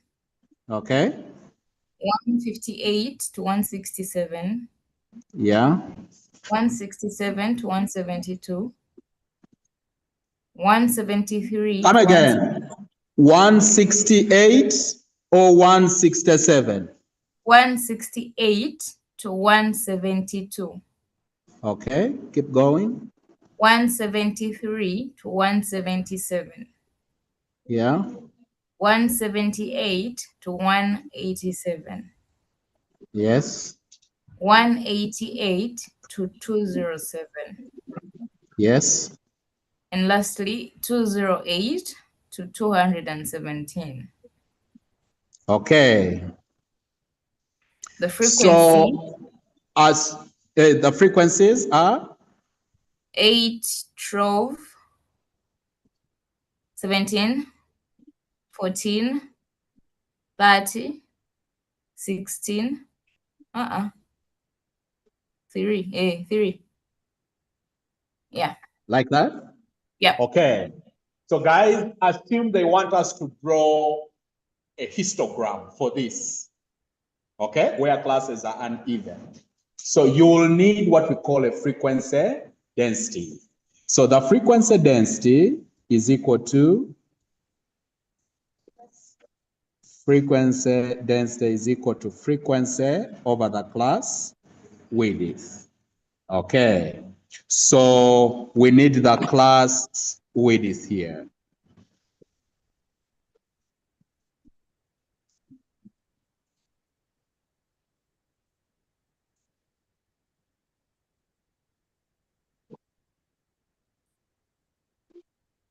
And then the frequency density.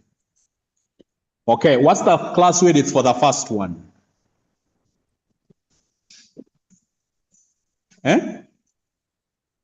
I think you see how time moves when you decide to do a question per question. I could come here, would do just 3 questions and go. So we were smart to do what we did. This is what? 9. Okay. If I may ask, are these boundaries or limits? They are limits. They are limits. Brother, go ahead. The first one is? 9. The class width for the first one is saying is 9. Is that okay? Plus 1, because what we are having are limits. So that would be 10. Okay? Go ahead. This is 10. 5. Excuse me, sir. Yes, please. Go ahead. Do you mind letting me know how you're getting those ones? The figures 10, Oh, 10, the 5. class width. Okay. Okay. Yes. Class width. Sorry. Limits. We said limits are inclusive in nature. Okay? They include both the upper and lower limit when you are counting.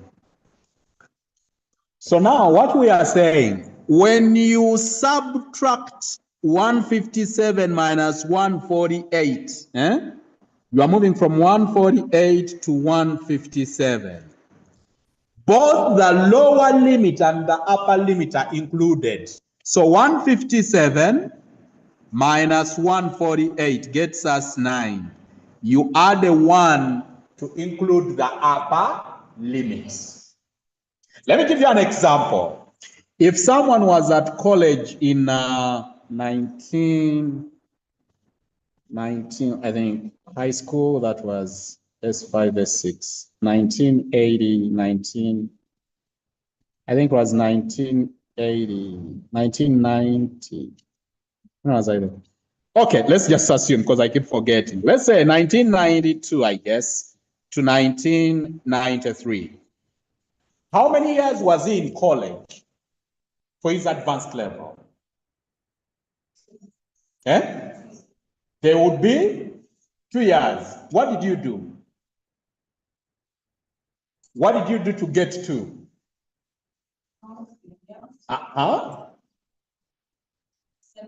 He started when he finished, because the 2 years were actually studied. So when you say 1993 minus 1992, you're making a mistake to take 1 year. When they say the course is 1 year, it means you are starting in 1992 and ending the year 1992. I don't know if you've seen universities, how universities write the academic year. They say the academic year 2005, 2006. Because the year overlaps, you start in June and end in May the next year. That is still 1 year. Are you getting me? So the 6 months done in this year plus the 6 months done in the other year. Otherwise, if it were a one route, I think then we'd sit exams in March for advanced level. Sorry, Jan, you'd go for Christmas.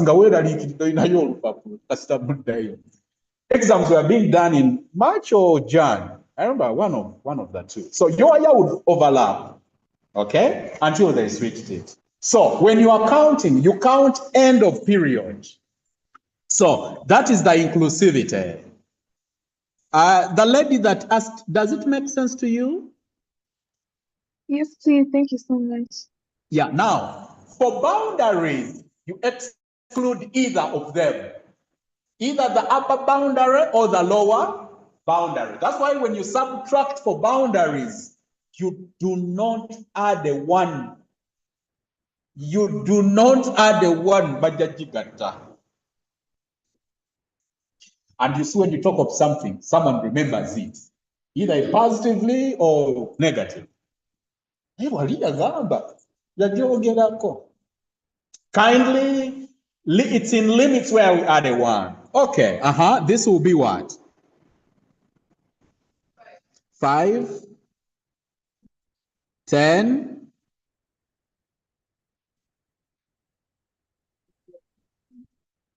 Come again? Come again, please. 20.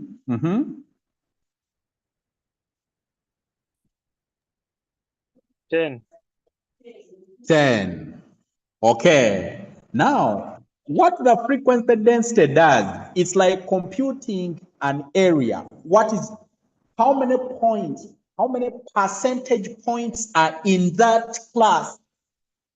Percentage elements. It translates everything into a percentage. That yes, you have a very big room, but you're occupying only 10% of your room is occupied. It tries to create an even comparison. Okay? You've seen big countries. The assumption is when a country is big, then it should be very developed, or it should have very many people. When a country is small, then it should have, it should be occupied everywhere. But then they will tell you that that country is densely populated, much as it is very big. And then you find a very tiny country which is sparsely populated. It has very few people. I hope you get me. So the density gives occupation. What is occupying that area? Okay, in every area, you have points being placed. So what is the percentage occupation? That's what you do when you have a frequency density. In most cases, it's actually advisable you translate it to a percentage for purposes of your graphing. Okay, so what would be the frequency density in the first one? Remember, frequency density is equal to F over CW. You said 0.8, okay? 1.2.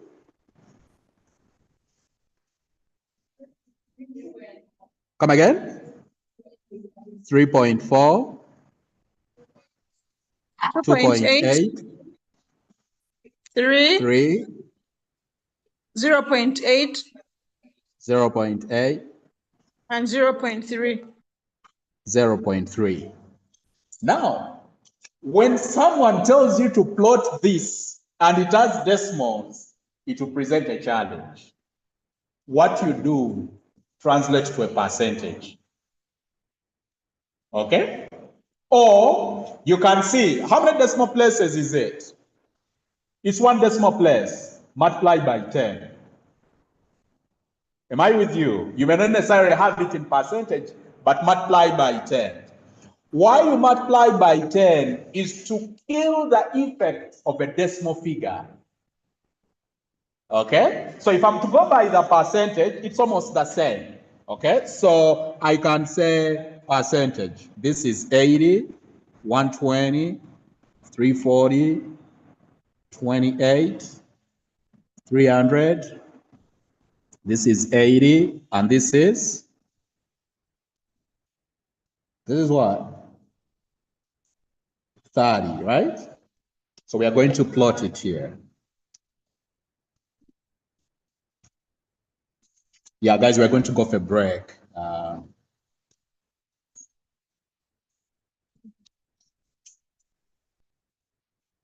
Okay, if you can allow me, do I need to rub these? Okay, I didn't talk about boundaries.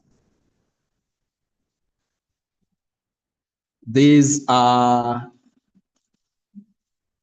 exclusive in nature.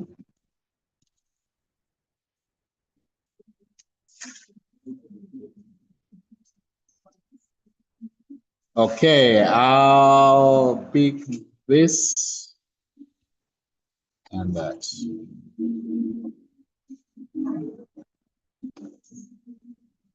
Please, that day, carry 2 pencils, if you can, and a sharpener. Temutwala jirita. Because the nib will keep breaking. Okay? No. It delays. You keep sharpening and you'll delay. Sharpener is quicker. Yes.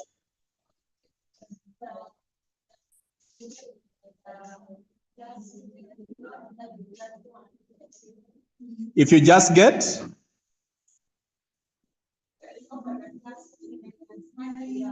yeah, you'll be wrong, because that's not the actual class width. What this guy gave were limits. You needed boundaries. Okay? So for limits, how do you get the class width? For boundaries, how do you get the class width? So you should know either of the two, how it is computed. So that would be wrong. You'll have computed the wrong class width. Limit, subtract.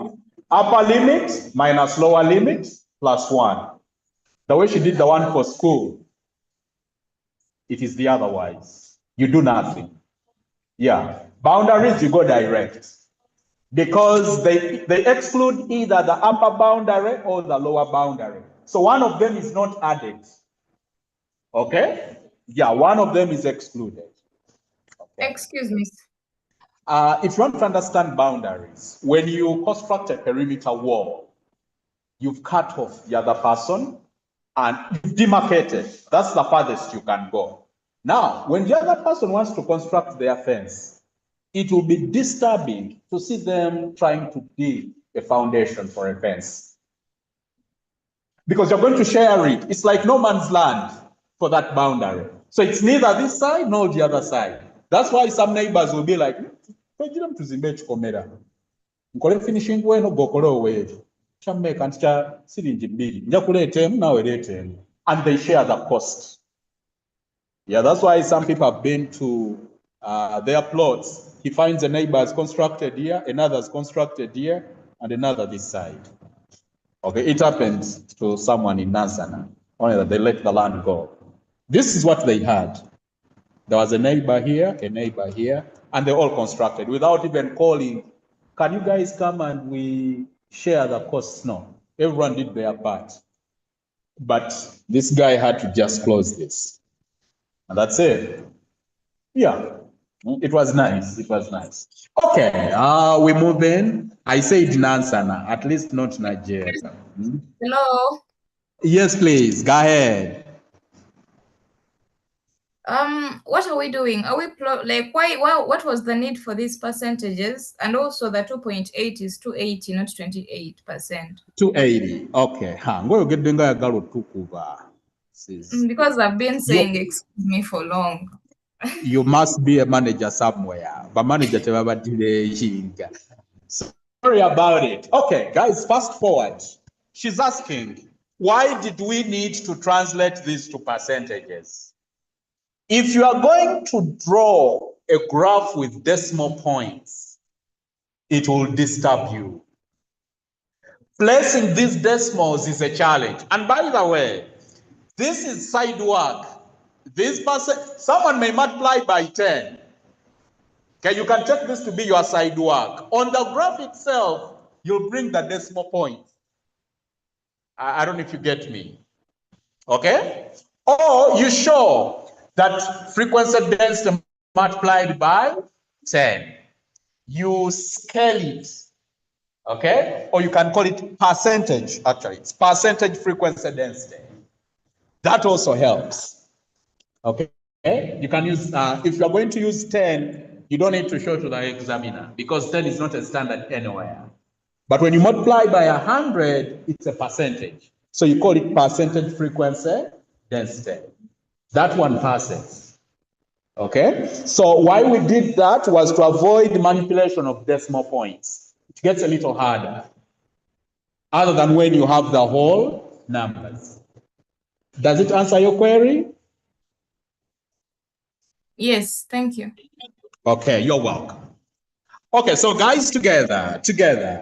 Our first class starts from 148. Now, from 0 up to 148, we don't need anything there. You see that? So we shall do a zigzag of 1 centimeter. And then, because these are limits, we need to translate them to boundaries. Is it clear? How many classes are these? After the zigzag? There are 7. There are 7. And you have over 18 centimeters. That means you can use 2 centimeters for each class. Is that clear? Now, you are going to have some classes that are overstretched. Some of them are double. Look at a class width of 20. You see this? Actually, we are going to take 1 centimeter for each class to fit. Our lowest class width is what? Is 5. That's the standard class width. So there is one of 20. So that means that's over 4 classes. Are we clear? So you are going to take 1 centimeter for each. So we'd like to see how we treat this. Okay? So the first class, what's the difference between limits and boundaries? Good question. I'm going to let you take a picture somewhere. I really put it across really well. But this is it. Limits are extreme values of a class where the upper and the lower values are part of the class. Okay, and yeah, they are included in the class, in the data set. It's inclusive. Take a picture of this. It's well explained here as well. I mean, it's the same wording though. And then boundaries. Boundaries are extreme values of a class. Where either the lower or the upper class is what? Is excluded. Let me get you this. You're gonna say it. Here. Here.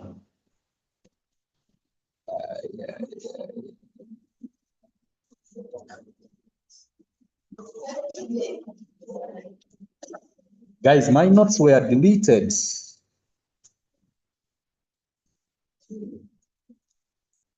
Oh, they are here. They are here. I shelved them. Take a picture of this.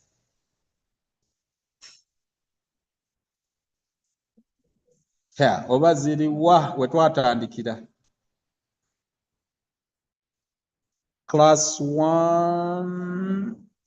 When did we switch? There is where we switched. Class what? Class 3 or 2. Let me find it.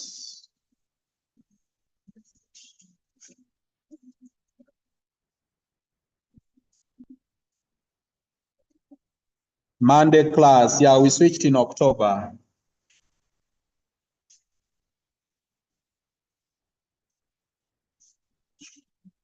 Okay, you're going to take a screenshot of this. Let me allow you to do that.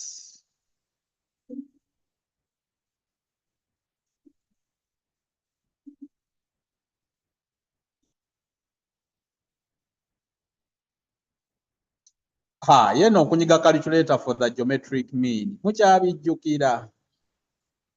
Okay, the person that asked.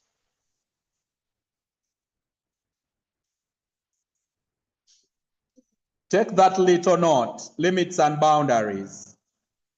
I don't know if you can.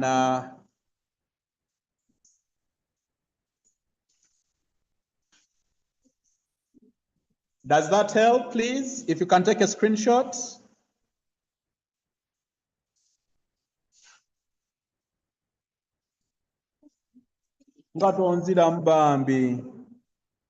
Oh, sorry.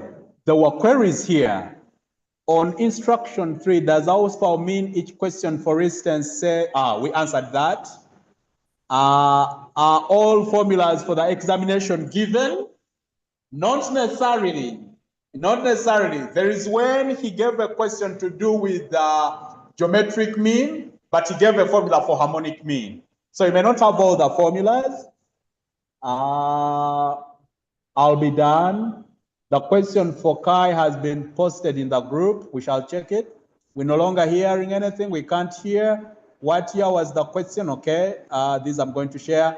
What are we trying to draw with frequency density? Okay. We are trying to draw the histogram.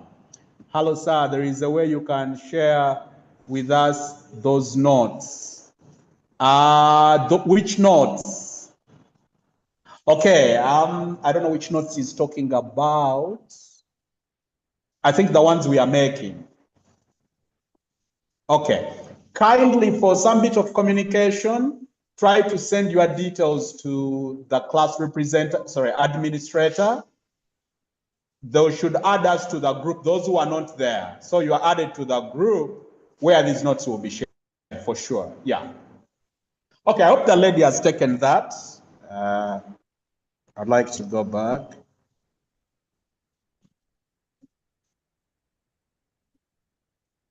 Yeah, there you go.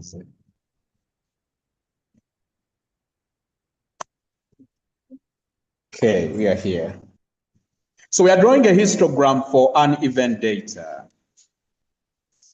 Okay, so guys, these were boundaries. Okay, sorry, limits. So we need the boundaries. The first boundary would be what?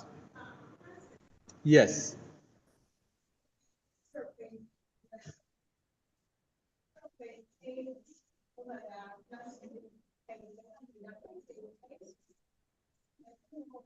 .8 times 100. Check it out. Class boundary. Okay, good. 147. Just a second. It is 8 over 10, you get 0.8. So now you want the percentage frequency density. It is these ones here multiplied by 100, okay? Nice. Yeah, please, the person online, go ahead. 147.5. 147.5, 157.5. Ngoduka nnyo, just a second. 1. What's that too? 147.5 to 1. 57.5. Okay, next is 167.5. okay, kindly. Guys, just a second. I don't know if you see what she has done. The class 147.5 to 157.5 will carry 2 centimeters because 1 centimeter is the one that representing a class of 5. Class width is 5. Are we together? So that means for a class where the width is 10, that is double. Are we together? So that means you're going to have 2 centimeters because each centimeter is 1 class. If our class width is 10, those are 2 classes. Does it make sense? Okay, good. So I think we need to adjust this. These would be 2 classes. So we shall be up to here. You said 147.5 up to? 157.5. Up to 157.5. The next class width is what? 10. Allow me to do this. 1, 2. 10. It's 10. Njagala buffeting nga nsonyiwa katono. Mine are small, so 157.5. The next is also 10. We do. Up to 167.5. 5, yeah. The next one is 5. 5. So the next one is going to be right here. I'll write in red. I'm going to put it here. For mine, it is 1 what? 172.5. 172.5. The next one is what? Excuse me, Bas and Mary, where are we getting the 0.5 from? Sorry to ask. Okay. Good question. You see, our classes are limits. When you are plotting on the graph, you need the boundaries. Okay? The graph only consumes boundaries as opposed to limits. Does it make sense, sir? Yes, please. Thank you. You're welcome. Okay, so that's the reason. You have to keep note of the kind of classes you've been given. Okay, the next one is what? Is it 5 or 2 or 10? Excuse me, sir, before I also proceed with the boundaries. Yes. So the density, is it the frequency density bit, is the one that is making us have different like, what are they called? Like one, well, there are some that are using 2 centimeters and then others are using 1 centimeter. Is it the reason, or it's literally based on how I don't know how best to bring it out. Like, did we say 1 is going to represent 1 unit and then 2 represent 10 or something, or? Okay, good question, good question. So literally, what you do, you first observe your class width. The least width, in other words, the smallest class width becomes the standard. So you will say 1 centimeter represents 5, or represents a class of 5 class width. Because the smallest is the unit of measure. The smallest unit of measure is the standard usually. So for these graphs. So a class with the lowest class width is your standard class. So our standard class is size 5. Now, where I have a class width of 10, that means those are 2 classes. So if I'm having 1 centimeter to represent 5, where I have a width of 10, those will be 2 classes. Literally, this is what it means.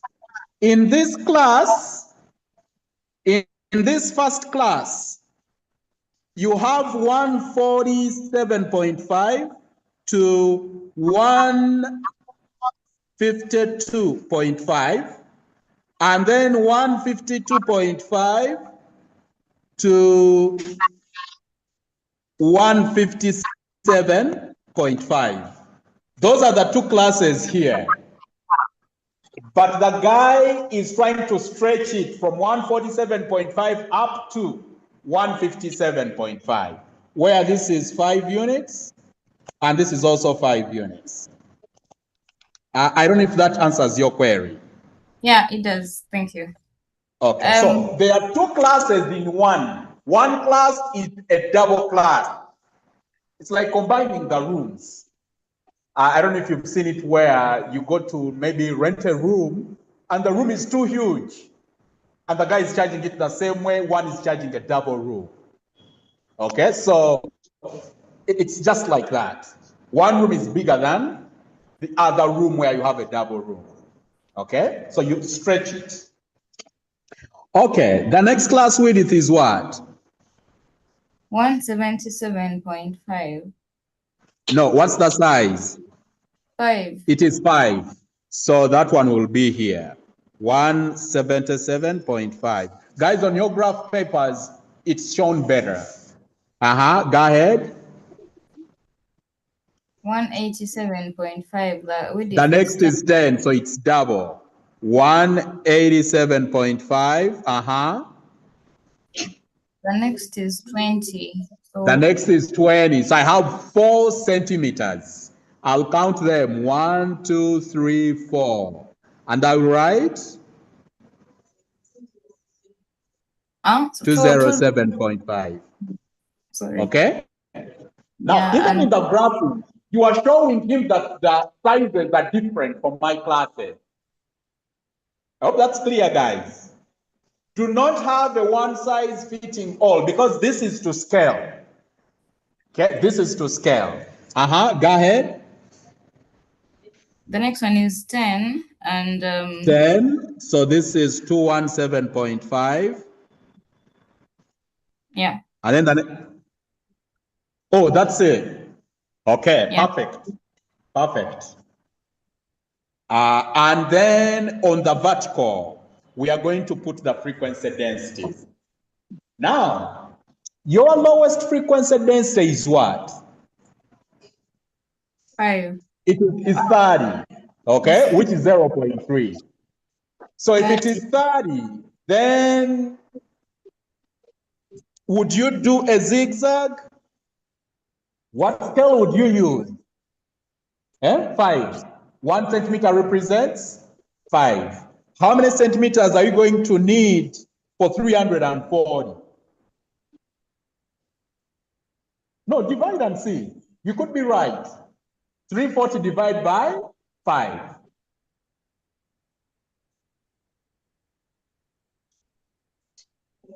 You'll need 68. Now, on your vertical, you cannot go even beyond 30. Okay, so let's adjust. 1 centimeter to represent 10. How many centimeters will you need for 340?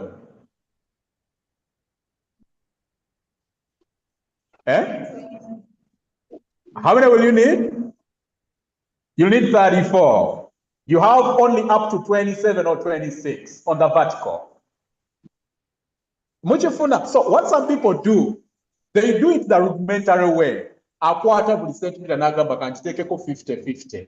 Natambula. Bwegana nakomawo. Natekaka 100. Natambula. I don't know if you get me. The essence is to stretch your graph, but using values that you can exactly place. Okay? So let's take 20. If you took 20, how many would you need? 17.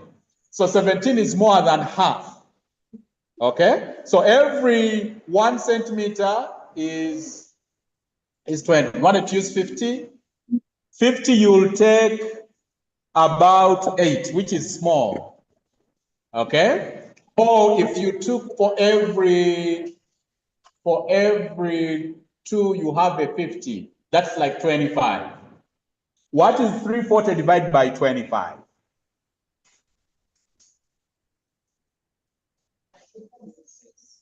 13.6. So for every 2, we have a 50. How is that? Does it make sense? Huh? For every 2 centimeters, you have 50. Can we do that? Okay. So this will be 25. I have 50. 1, 2, 3, 4. I have 100. 1, 2, 3, 4. I have 200. Oh. This is 150. On your side, guys, it is clearer, but allow me to do this on mine. So this is 50, 100, 150, 200, 250, 300, 350, and then 400. I hope I was clear. Your graph will look better that way. Okay, now we start. Remember, with percentage frequency density, you are good to go. But where you've multiplied by 10, you need to do it on the sideline because 10 does not explain. Percentages do explain that they are ratios. Okay, good. So for 80, we are plotting the class 148, 157 goes up to 80, not so? So my 80 is somewhere here.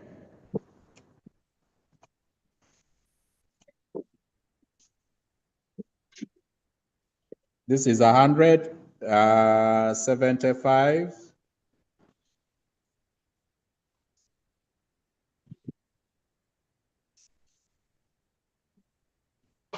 Will you do the rest? Nyagala bottom gende mu break. The next one is 120, which is 12. 120. This is 125. So I assume my 120 is somewhere here.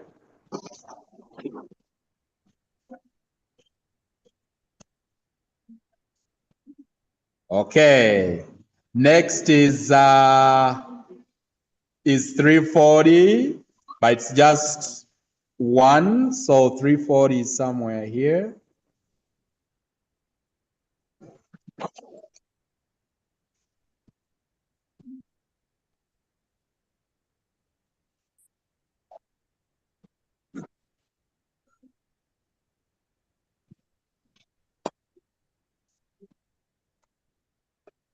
Okay, nice. Next is 280. 280 is somewhere here.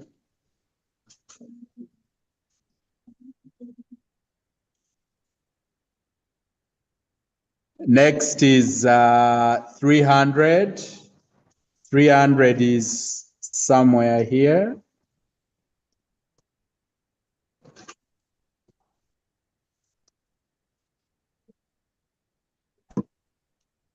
Next is 80, We did 80 at one point. It was the first.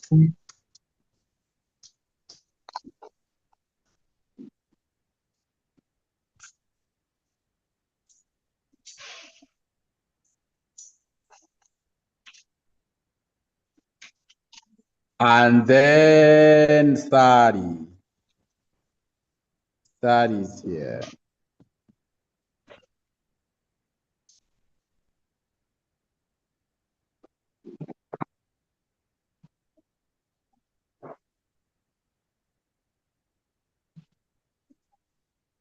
Okay, and that's it.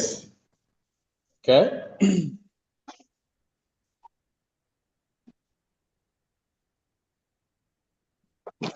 That would be your histogram.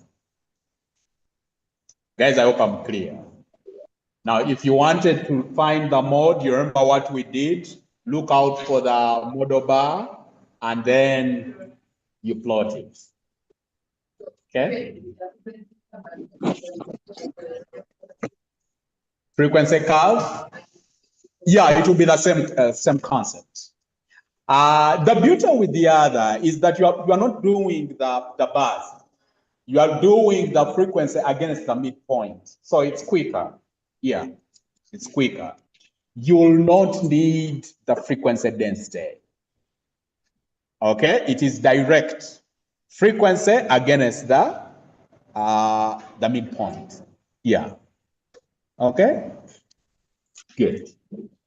Guys, I beg to leave this here. I wanted us to look at cumulative frequency, but before you go for a break, I just want to show.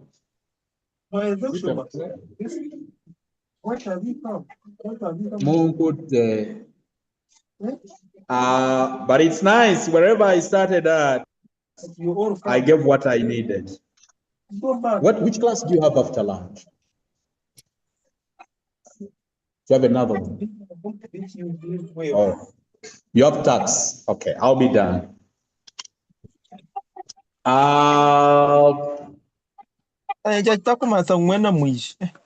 Kindly mute cumulative frequency. Which question had I picked? March 2021.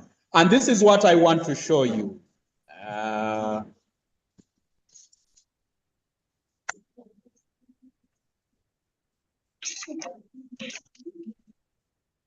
March 2021.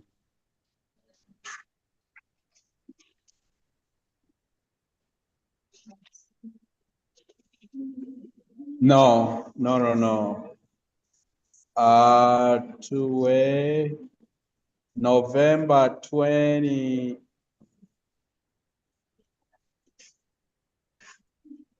November 2019.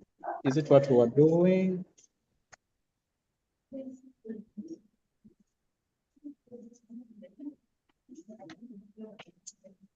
Guys, let me randomly pick a question here.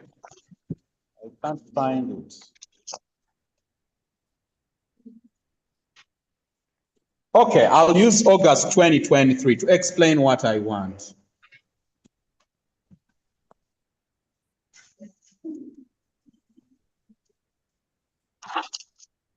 Okay. We may be asked to generate a cumulative frequency curve and then determine what's it for the other one.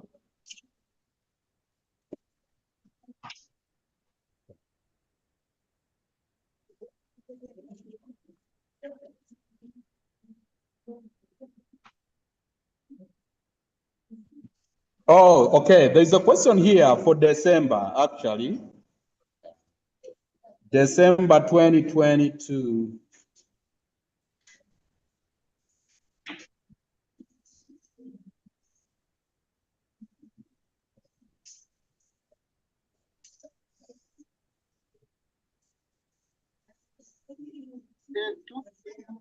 And how many of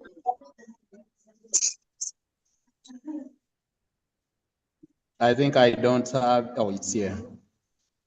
Okay, guys, look at this. It was that direct. Compute the frequency density for that distribution. Here it is. Okay.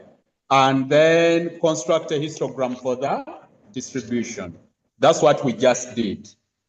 Okay, that's what we just did.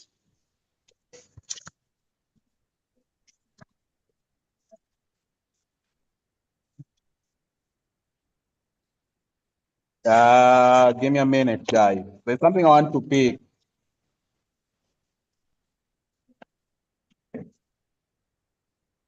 Munsonyi we mugenda genda.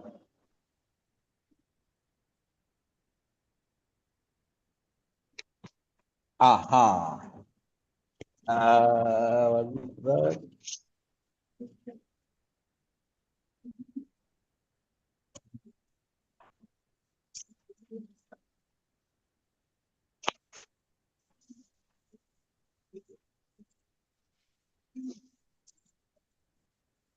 Yes, I've got it. It's here.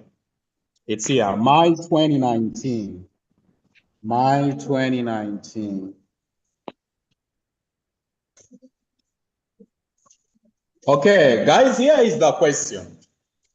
In this question, the guy may ask you to construct a cumulative frequency curve and use it to determine Boyle's coefficient of skewness, the quartile deviation, quartile coefficient of deviation.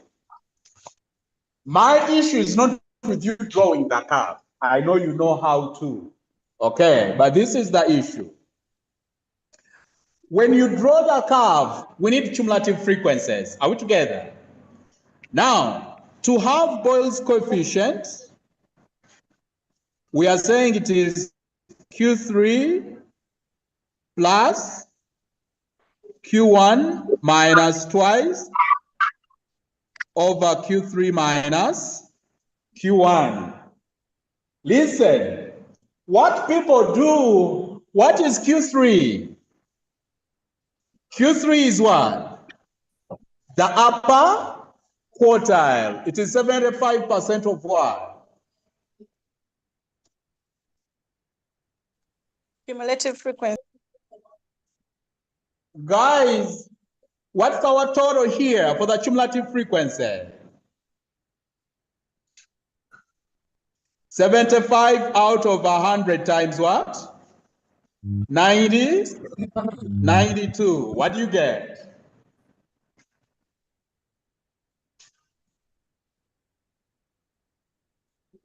Come again?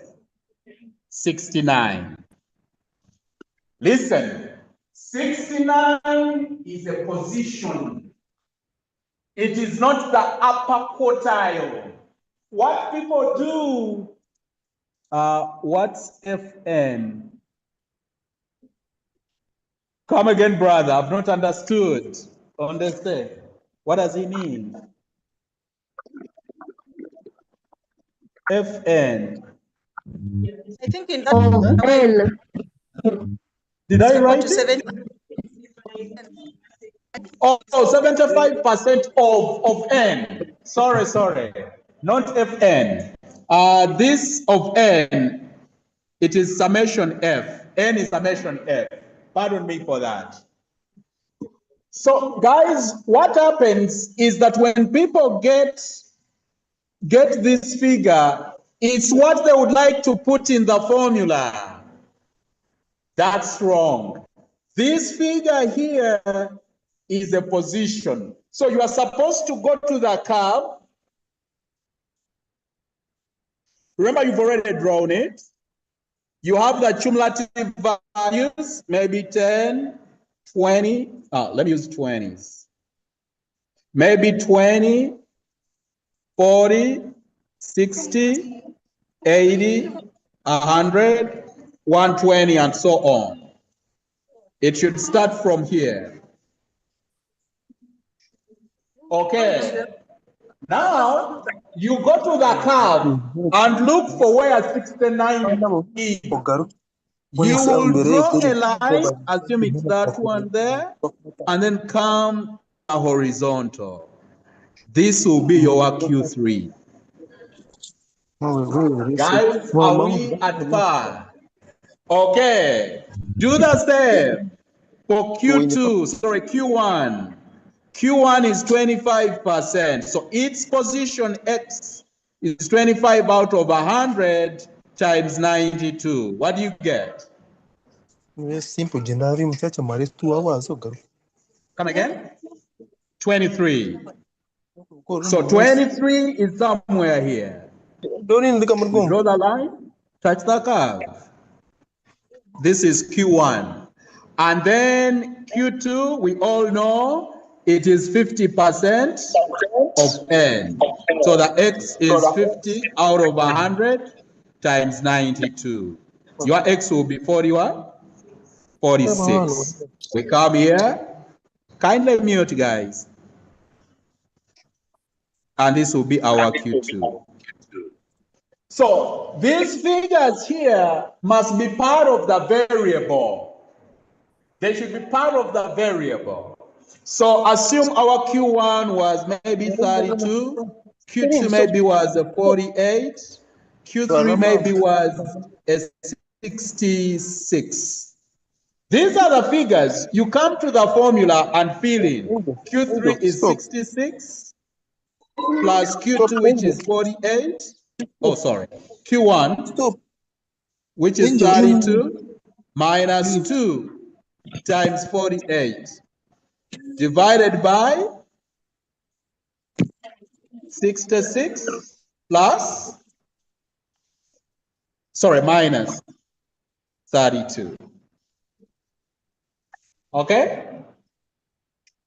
I have 96, no, anyway, it will be 0, which shouldn't be because there is a difference there.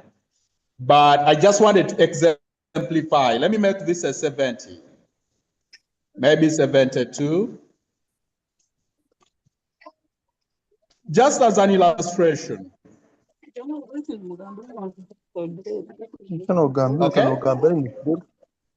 So this is what I wanted you to see with the cumulative frequency. That the figure, oh sorry, that the figure you take to the formula is a figure you've read from the graph, not what you've computed. It's a common mistake. It's a common mistake. Okay, I think I can close. We go to a break and come back. When you come back, guys, I want to look at index numbers. Yeah, index numbers where you have the missing figure. Are you able to stay until 1 we close? You are able to? I'm not necessarily computing figures, I'm doing highlights for what I'll be sending. Okay. Excuse me, sir. Let's go to indices. Yes, sir. Oh, before that, I'm sorry, guys, just a second. Just a second. Under measures of location, I've left a question for the GM, the geometric mean. I want to show you something. And that is June 2016.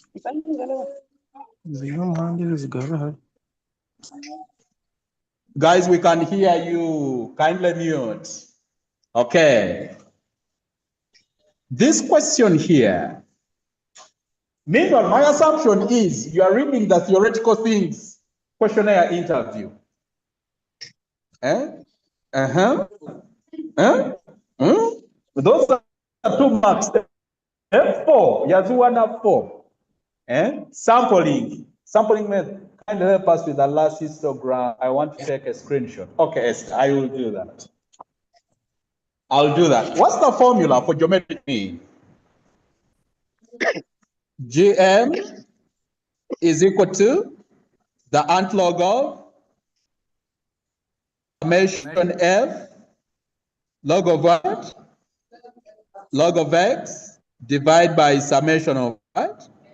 F of F. Oh, she was asking a question. Is it for grouped data or ungrouped?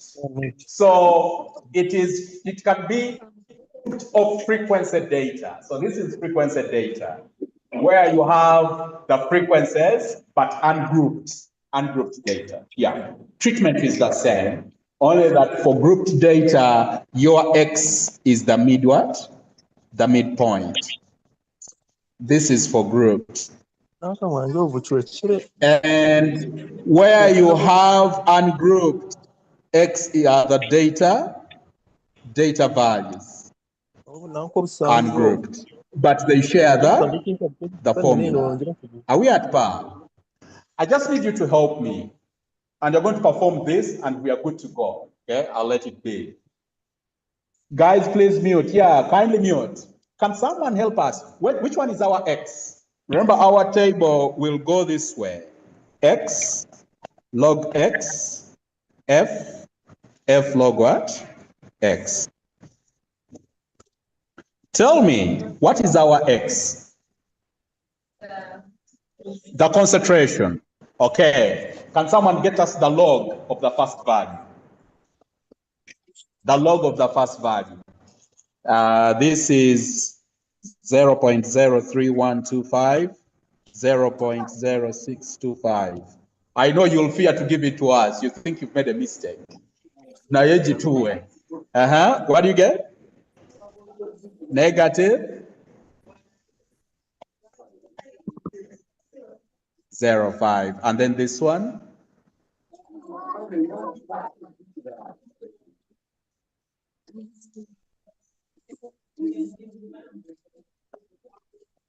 Okay, listen. For logarithms, you'll get negatives as long as the figure is less than 1. Is that okay? But we don't have logs for negative numbers. Let's say negative 100, log of negative 100, log of negative 100, math error. Okay? It uses complex variable. You can get it, but use complex variable. Like for instance, what is the square root of negative 81? Square root of negative 81. Okay, it is 9i. That's the square root. When you square 9i, you will have 9 times 9 times I squared. 9 times 9 is 81. I squared is negative 1. Okay, that's why you have negative 81. So it's not necessary that whenever you have a math error, it doesn't exist. It does exist, but it goes into a different plane, okay, a different computation. Okay, but you don't need it. Now, I'm using this little example to exemplify to you that you'll compute a log and have a minus. This question was set only once. They have never set it again. Where you need to determine a geometric mean where values were less than 1. It's a bit a unique one where students have negatives and they're like, I think I can't do this. You press and even look at your neighbor thinking is that in that trouble, but you are on the right track. When you perform the ant log, it will return a positive. Okay? Can someone give us the ant log of negative 1.203?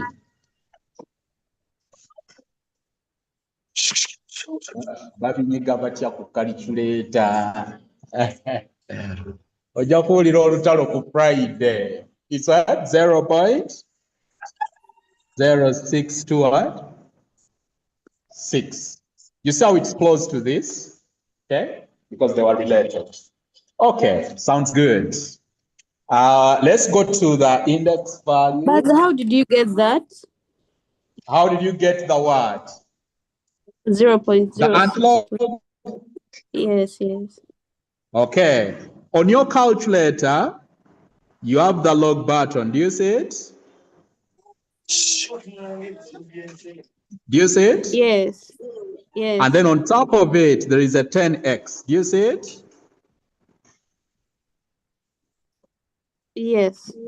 Okay, so now we want the ant log. It's that like a reverse, the inverse of negative 1.203. It was a log. So what you do for anything that is off your calculator, like that figure, okay, this function, sorry. So you'll have to press shift. Have you pressed? Yeah. Then you go to the log button. But to the log button, you want 10 to the x. So that shift helps you to shift from a log to the 10x. Okay. Okay. There is a little 10 that will show on your screen. Do you see it? Yeah. Okay, so put a bracket and write negative 1.203. You close. You literally write that.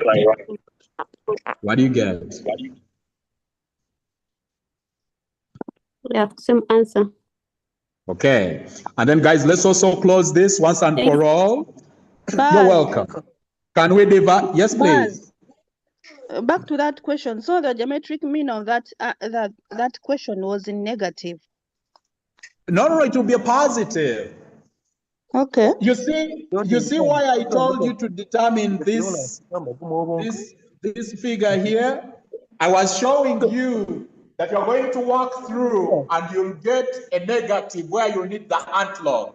So that's why I gave you this to see what will be the outcome.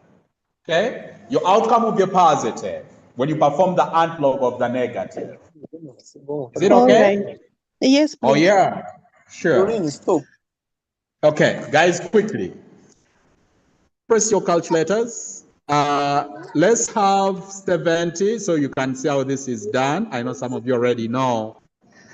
Do 70 divided by 63,845 using your calculator. Stop. Stop. Leave, Jake. Guys online, please mute.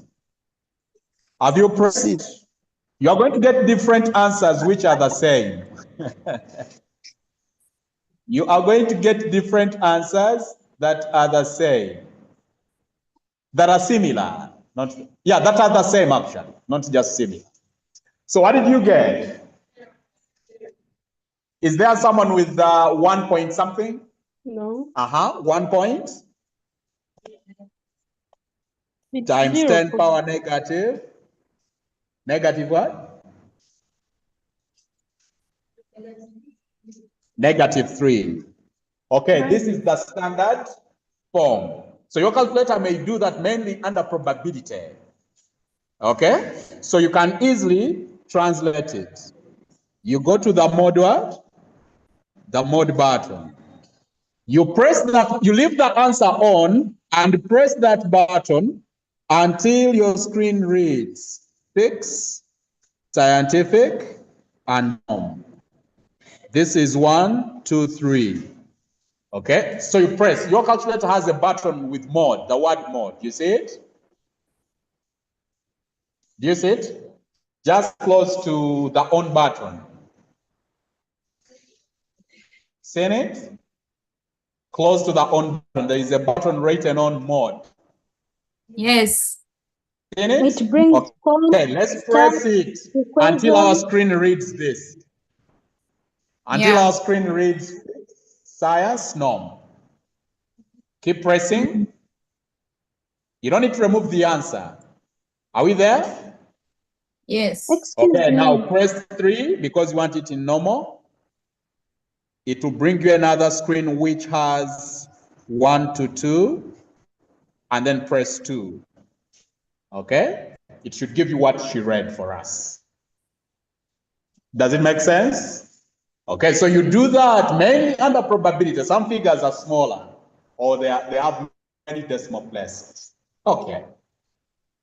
We go to, someone had a question. Please bring it through. Index numbers, June 20, 2013. Indices, June 2013. Kindly ask the person that had their question. It was not a question, but a reminder. Please, go ahead. Yeah, you promised to take us through the row reduction method.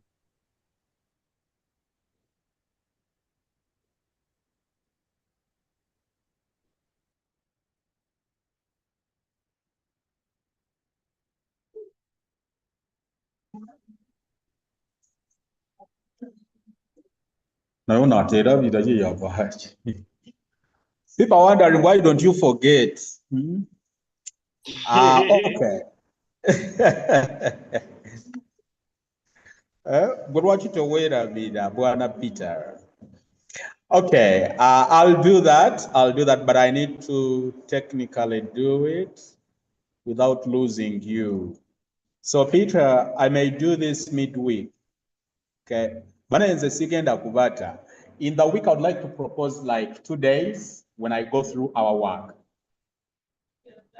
Most likely Wednesday and Thursday. Wednesday or Thursday. So the work I will have shared between now and Wednesday, I would like to open on Wednesday night when you all back home maybe at 9. We do 1 hour of review or 1.5, just to check answers. Those who can log in, okay? It won't be compulsory.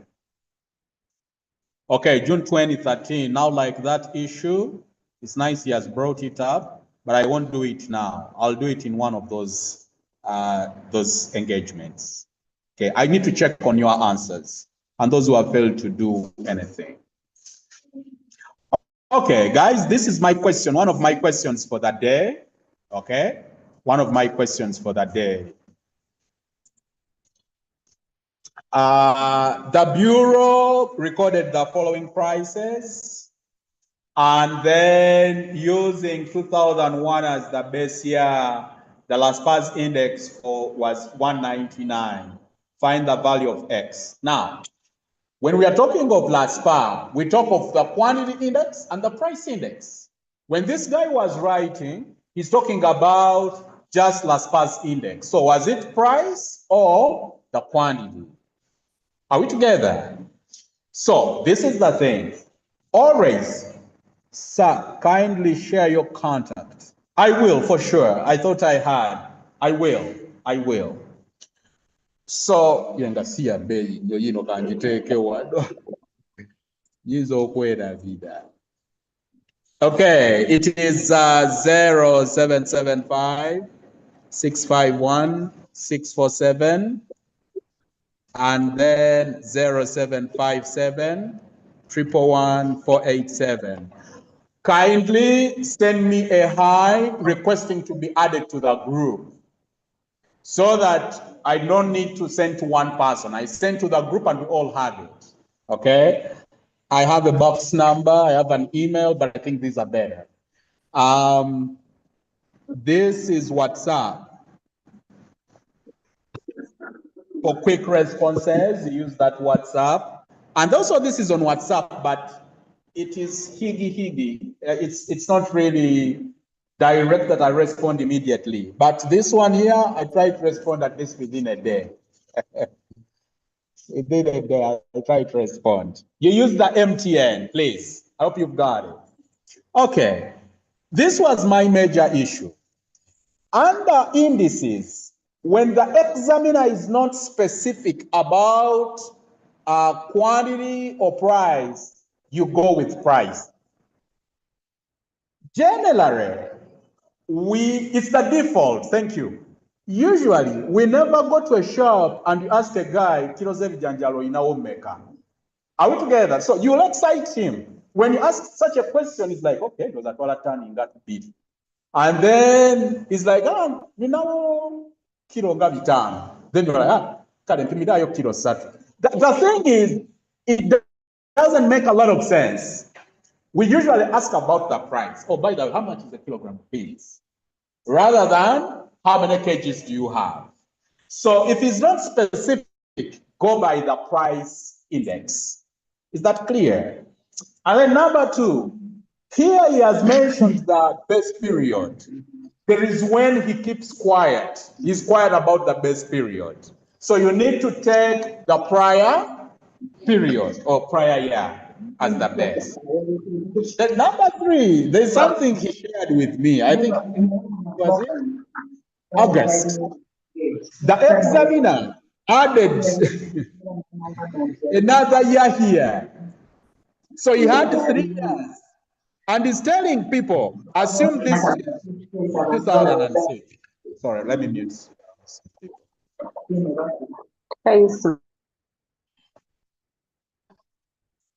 Okay, so he added the year 2006. And he's telling people, by taking 2005 as the base year, compute the price indices, Las price indices for 2001 and 2006. Now, in probability, we say and means what? Multiplication. And the guy is using and here. So some people are taken into multiplying or adding them. But when you read the language, he's telling you to determine just a second, Las price indices for 2001 and 2006. So there are two indices. What you do, you take those 2 years as the current. First, take 2001 as a current year with 2005 at base. Compute Las price. Take 2005 as the current, 2006 as the current, and 2005 as the base. Compute the index, and that's it. Where there are 3 indices. So multiple index computations are still treated. You do 2 at a time. 2 at a time. One is taken as a base, the other as current. Base as current. Yeah, please. Buzz, you are breaking. Kindly pardon me on the 3 years. And then you have? Yeah. Buzz. Oh, sorry, the lady online. I'm going to come back. Yeah. You are breaking. Kindly pardon me on the 3 years. When you're given 3 years to take 2005 as the base year, you are breaking. I will. Okay. For And sure. another thing, there is a question that I found which Just a second. All right. Okay, maybe let me take her query, then I come to you. Yes? Yes, the lady, go ahead. Yes, first it's about, pardon me, on the 3 years, when given 3 years, Yes. considering 2005 as the base year, how we go about it. And Yes. there is another question. They ask about Fisher's price index. Yeah. Can we talk about it? Okay, good. So the one for 3, this is what I said. The examiner will be specific about the base. He will tell you that take the base to be 2005 to compute the indices for 2001 and 2006. So that means as I compute the index for 2001, 2005 is the base. Also, as I compute the indices for 2006, 2005 is the base. Is that clear? Yes, Buzz. Yes. Okay. Now, about Fisher's ideal index. Fisher's ideal index. It is the average of last and past, but they use the geometric average. So it is the root of last index times Parsh's index. Now, some books, unless otherwise specified, they use half of last plus Parsh. Okay? So either way, he will specify a formula for you. But if he has not specified, go by the standard, which is the geometric mean or geometric average. Okay? This would be an arithmetic average. Is it better? Is it clear? Yes, Buzz. Okay. Good. Now you had a query. Go ahead. Yeah.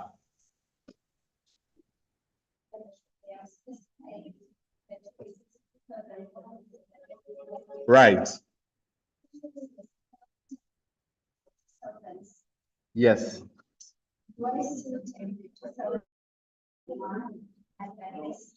Where they have specified that 2001 is the base year? Sure.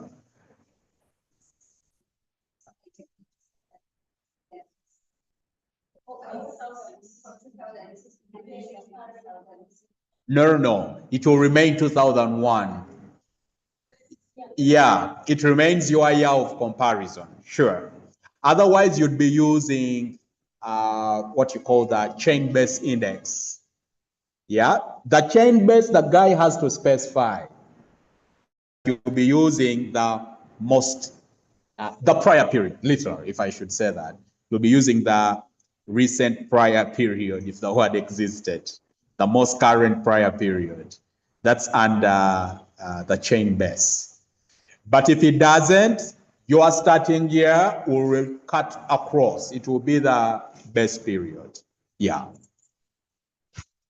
Good. So, guys, my explanation on this is very simple, or as a quick one. Remember what we said, that you carry out the procedure like as though you are recomputing. Let's try out this question. Okay, let's try it out. June 2013. Excuse me, sir. Yes, please. As you are computing, please talk about when we are asked the weighted price index and we're not given any weights. The weighted price index when we are not given any weight. I'll talk about it, sir. Okay, I lost my page, I think.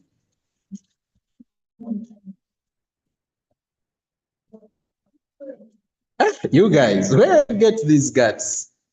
I love your energy. I love your energy. Okay, so guys, June 2013.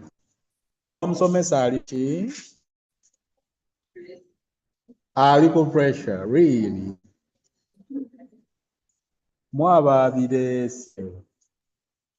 The screenshot. Oh, yeah, Esther. There you go. Was it for this one, Esther? Was it for this? Yes. Yeah, but guys, don't forget the heading. Okay? Always the heading is key. The heading is key. Oh. Okay. So using 2001 as the base period, find the value of X. The guy is saying, let's read together. It was last past index. So the question is, how do we get the last pass price index? That should be our formula. Okay. So, can someone help? Last pass price index is equal to what? Summation P, Q1 Pn, times Q Q naught, naught. divided by P Summation naught Q naught times Q times naught. Q naught times 100. Perfect. But you are given the last pass value, not so. So last pass value was 199%. Okay, now this is an explanation is needed. When he gives a percentage, okay, we know percentage is what? Out of what? 100. Don't be tempted to do that. Leave it as is. This guy got 199% after multiplying by 100. Okay? Put this in perspective. What will our table look like? What shall we have?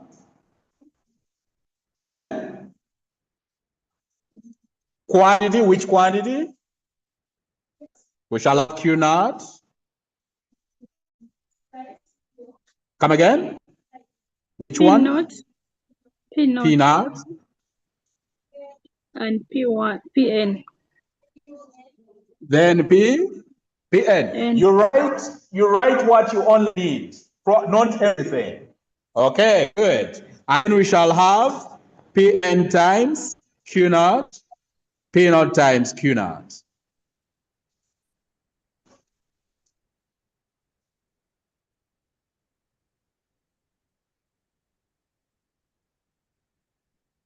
Okay, and feel free to send in individual questions also in the group. Okay, Q naught, give us Q naught.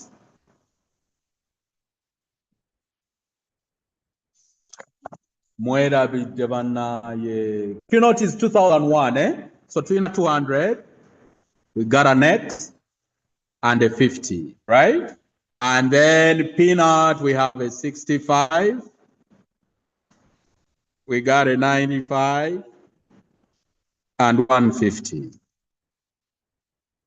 Do you see these huge values?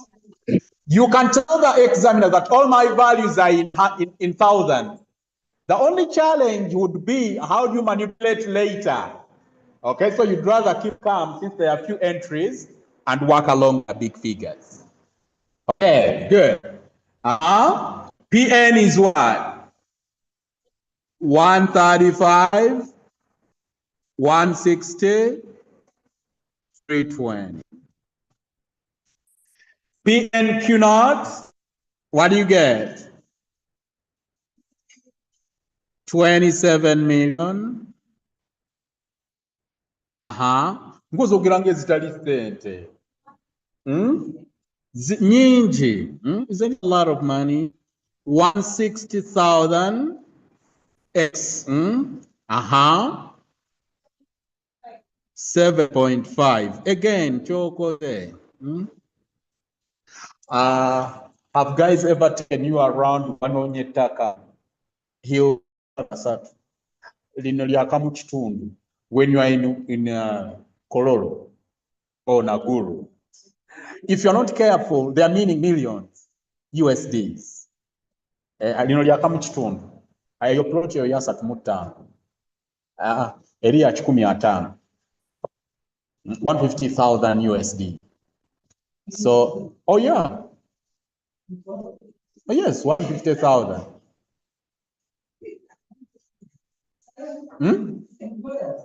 Yeah, people sell plots in USDs. Hey, let me tell you, whenever you have chance, like after church, talk Dhaka straight, take a walk. I was one time somewhere in Masaka, Kalangala, and would go visiting big homes just to see big houses. And owners would tell you, this time my house will be open for a visit. That after church, people go and visit their homes. Masaka and Kalangala. Try it. Excuse me, Baz. Visit, to see. To see. Some of them are football players. Some of them are tennis players. They have these huge, nice homes. Others are boxers. So they had these nice houses. It can go there. Brother, when you have chance, you visit sites, you'll see what I'm talking about. And yeah, when people are constructing, you see how homes are built differently. A guy is putting a go down for his garage, using maybe 2 sitting rooms, 1 upstairs, another below.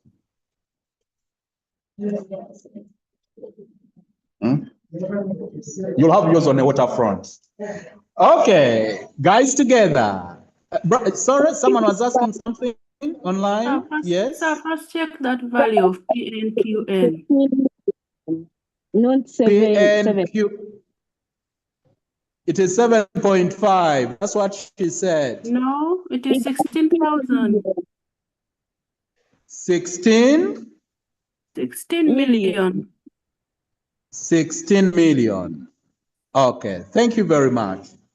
Now, it's common in tables that you can switch columns to one of the figures. When that happens, it means the lower part may not be marked.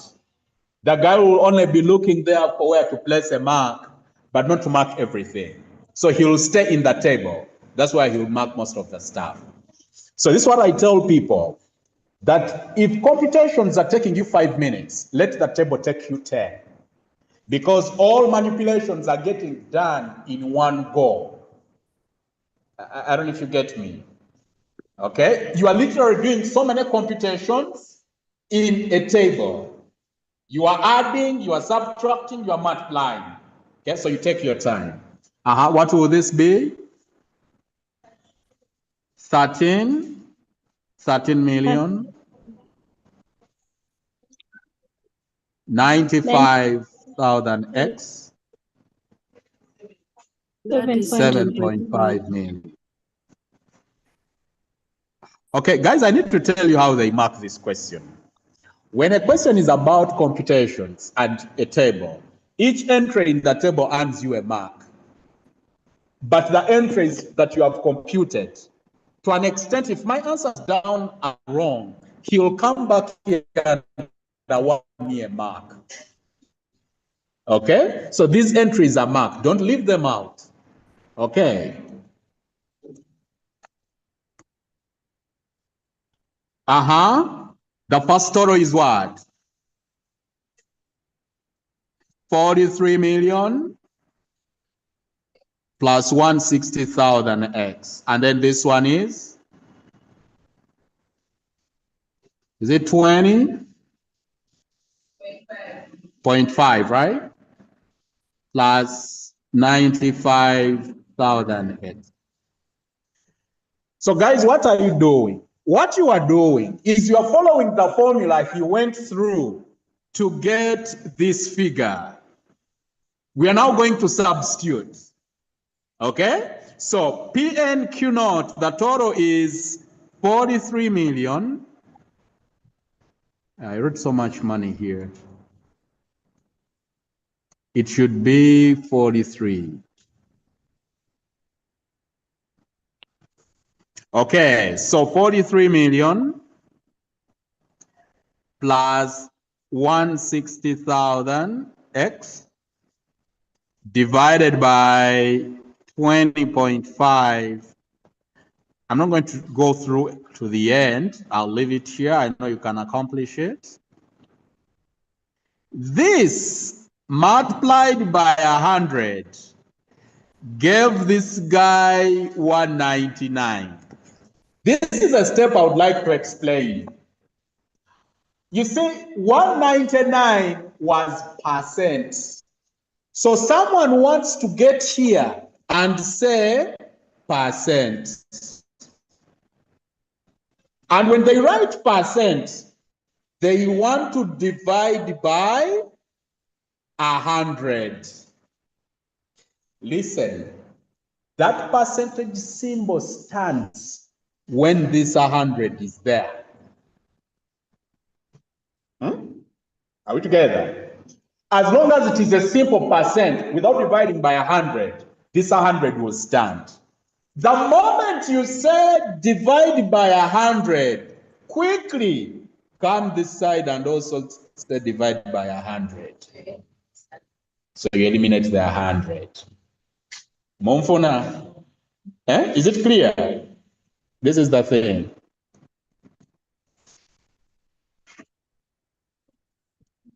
Whenever we compute last pass index, the figure we get is, let's say, 199%. That's what we do. Okay? Now, the moment you feel like, but this percent is over what? 100, because you are writing it without the sign. Are we together? When you do that, come to the left side and also divide by 100. What does it mean? It means that this side you'll have 1.99. Are you with me? Meaning that it is 1.99 as long as I have not multiplied. You remember you've cancelled it out here. It would be 1.99. The arms been after I've multiplied it by 100. Truly fair now. Okay, so that's what I wanted to show you. The rest, you should be good. And this is a common mistake. We all do it. It's a common mistake. Some of you may want to proceed by opening the brackets. Okay? You would want to proceed by opening the bracket. So you open the bracket by multiplying through by 100. Then you multiply 100 with both of them. That's not right. Okay? This is a numerator.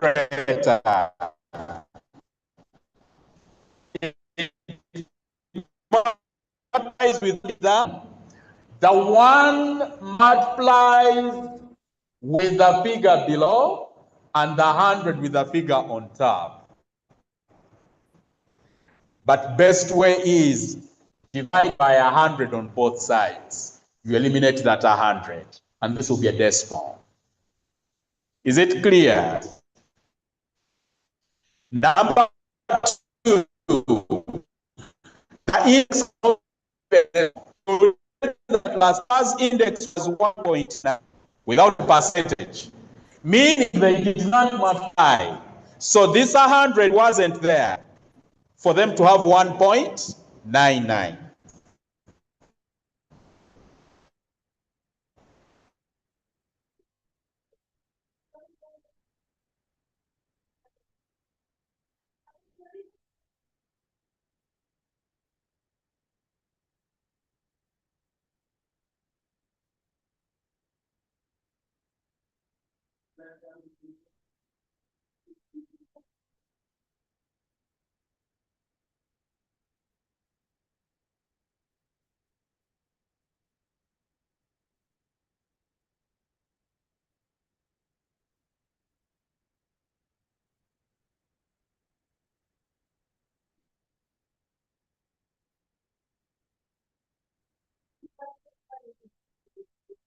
Thursday is 4th. Okay, so I'm going to, guys online, pardon me. I want to leave it at this, but this is what I would like us to do. We make a plan for Wednesday and Thursday. I'm going to share questions on rates of change. I did not put rates of change in your quick things. Yet you should also have them. Okay, but it's for a reason. After Thursday or Wednesday, we shall have something. So this is my little game plan. I've not done rates of change, yet I wanted. I've not done some little thing in probability. Okay, I just showed you a highlight of hypothesis. This is what I suggest, that between now and Wednesday, I'll share questions from the first chapter up to correlation and up to time series analysis. And I'll put 2 questions for rates of change, which I will do on Wednesday with you and Thursday. Does it make sense? Am I clear? What am we in Budday, Wednesday? But it's night. Yes, night. sir, you are loud and clear. I suggest we start at 8:30 when I'm sure I'm home and some of you are done with the classes. So 8:30 on Wednesday and 8:30 on Thursday. This class is going to continue. Can we have a recap of linear programming? Yeah, that's the things I haven't done. I'm going to share questions. I'm going to share specific questions that I'll actually be doing. Okay? Otherwise, if I was to do questions in this room, we would have done only 3. 9:30 will be far, Ismail. We do 8:30. Yeah, 8:30 to about 10:30. Yeah, those are my thoughts. Buzz working. Yeah, I will for sure. I'm going to share the questions early enough, but my major questions will be what we haven't done. Okay? Those that we have done, I'm going to still share them, but you'll do highlights. Francis, how was this done? How would I approach this? The other ones we shall do. Okay? Guys online, We could not complete everything. Okay, we couldn't. And also this gentleman asked to look at the relative, the weighted relative index, where you don't have weights. I'm going to get a question and share it with you. Let's complete the question, please. I wanted you to proceed from here. Okay, okay. Guys, feel free to drop whenever you wish to. Okay, so times 100. Let's move. This would be 43 million plus 160 x divided by 2,500 plus 95. Kindly feel free to go. Feel free. Times 100 is equal to 199. We divide by 100 by 100. That's the best way to cancel it. Okay? So this would be 43 million. You can cancel the zeros if you are comfortable. If you are not, leave them. Okay? Because you see us cancel and you are like, hey, but why did you cancel that? So if you're not comfortable with arithmetic, go ahead with the long procedure. Okay. Plus 160,000 x divided by 20.5 plus 95,000. This is equal to 1.99. Okay, so we are going to cross multiply 1.99 into 2,500 plus 95x is equal to 43 million plus 160x. Can you multiply?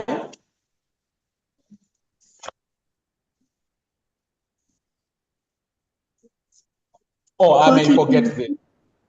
Guys, on the day of the exam, sleep early. Mujja kwebakira mu kigezo. That's a fact.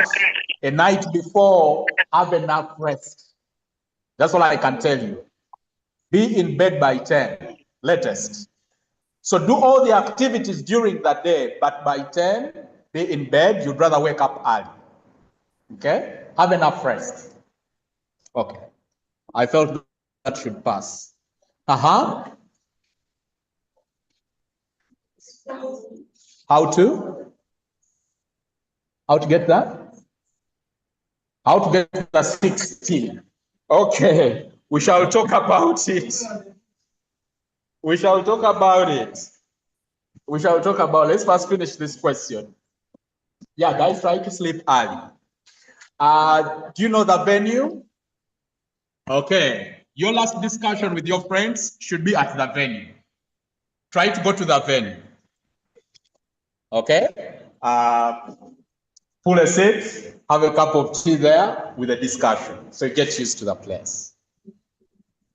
Okay. What do you get when you multiply here? 1.99 times 20.5. 4795, like that, plus 189,050x is equal to 43 million plus 160,000 x. Okay, we collect like terms.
can take me to end.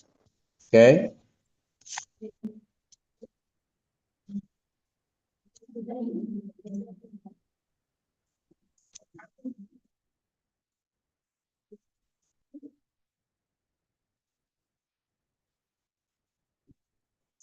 Okay, has someone got a value for X?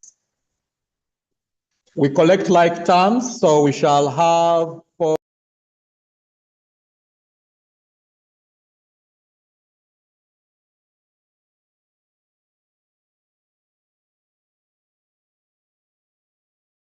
will equal to 43 million.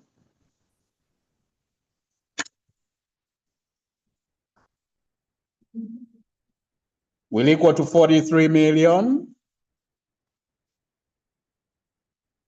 minus the 47,95000. What do you get here? 9? Eh? 29050 is equal to, or X, yes? Is equal to 205 22. Oh, pardon me. 2205,000.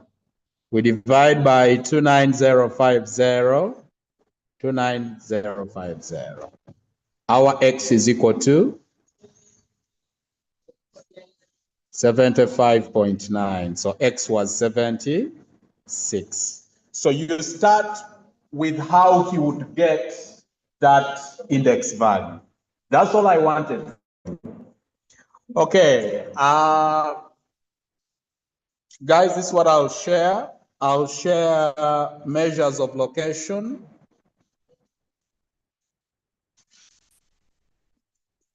Location and dispersion. I'll share time series. I'll share indices. And then rates of change. Depreciation. And there's some bit of probability questions I'll be dropping in. You'll allow me. Okay? Probability. Just teasers. And of course, graphing. For graphing, use a graph book. So when you read the subject, try to read in the morning because the paper is in the morning. You let the brain get used to it. In the afternoons, try to graph. Or if you have discussion groups, discuss in the afternoon, not in the morning. In the morning, do personal reading or personal study, where you're doing things by yourself, trying out numbers. When you're at work at the whole time,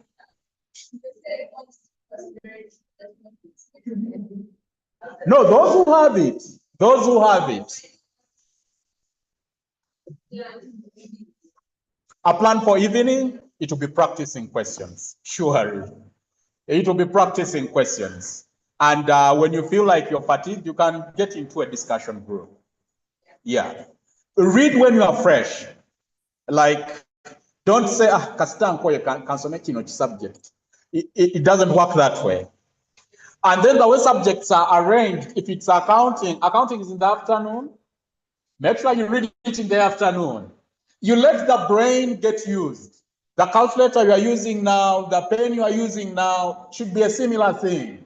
The things you've been doing, so the mind gets used. Okay. Guys, I'm going to share questions, pretty much. Yeah. Yes.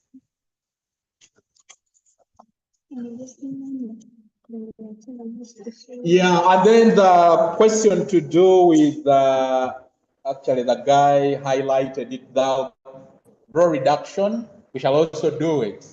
Yeah, we shall do one. So simulating the equations, I simulated this one. Then in the solution they had different equations. They had different equations? Guys, thanks for attending my class. That's the contact. Feel free to reach out. And then the admin also, the course administrator. Did I share it? Yeah, I think I shared it the other end. My contact. Yes, please. Sorry. Yeah, for WhatsApp and the like.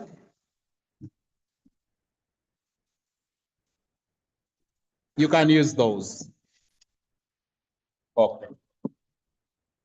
Agamba. Students at Namsfire Catalan Institute of the Science Communication Network.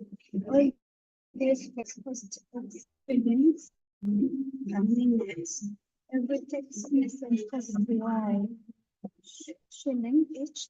Every video call Z shilling each. Had 16 minutes. Voice calls sent 20 text messages and made 10 video calls. That is one person. So what are our variables? Variables X, Y, Z. He gave them? Yes. Cut one, go on. One, go on. Otekewo. All voice calls. What is this? You have voice. Chikolenga chili horizontal. Take our voice. I see message. I see video. So voice, message, video. Message.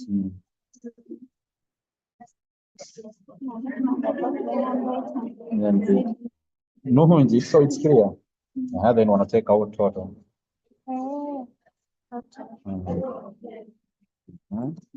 Nigga lugenda biteka out and say ka space and it chija kujao. Yeah, it will fit. It will fit. So you have per day. So persons, you have per day. He made 60. So it's a 60. And then 20. And then 10. His daily bill was 1A. Yeah. And then Paddy's friend Beth. 100 voice. Then 30 texts and 5 video. So one more was a 15. Beth. A daily bill. Oh, okay. Our daily bill was 25. And then Carol had 80, 40, and 15. At 2 6. Katiye chichagani.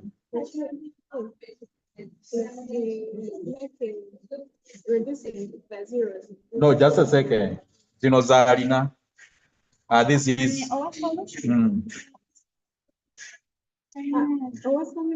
is zero.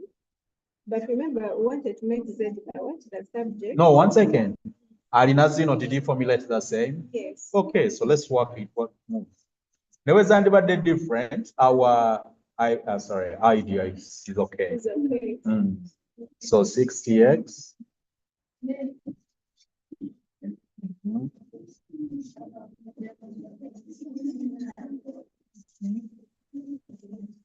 Excuse me, sir.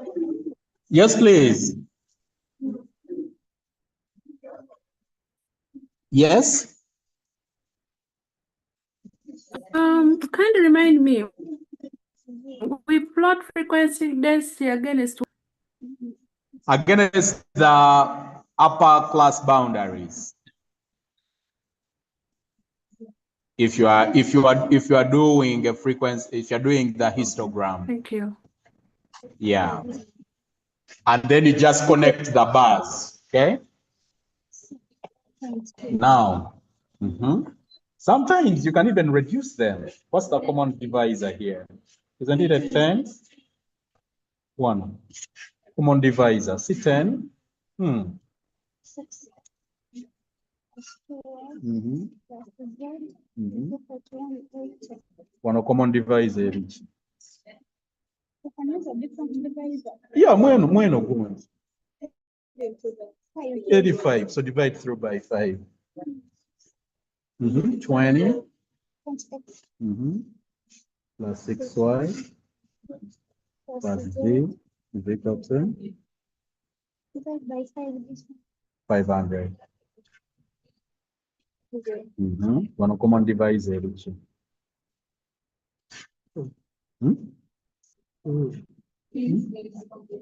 26 is not divisible by 3, right? So it should be 5. 5. So 80 by 5 is 16.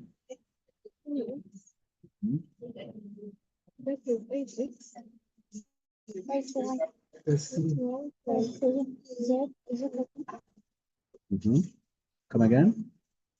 This is by 5.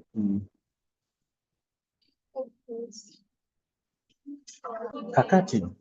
MA 3. Actually, get to look at the sun goes Jordan. Mulabe how it is done.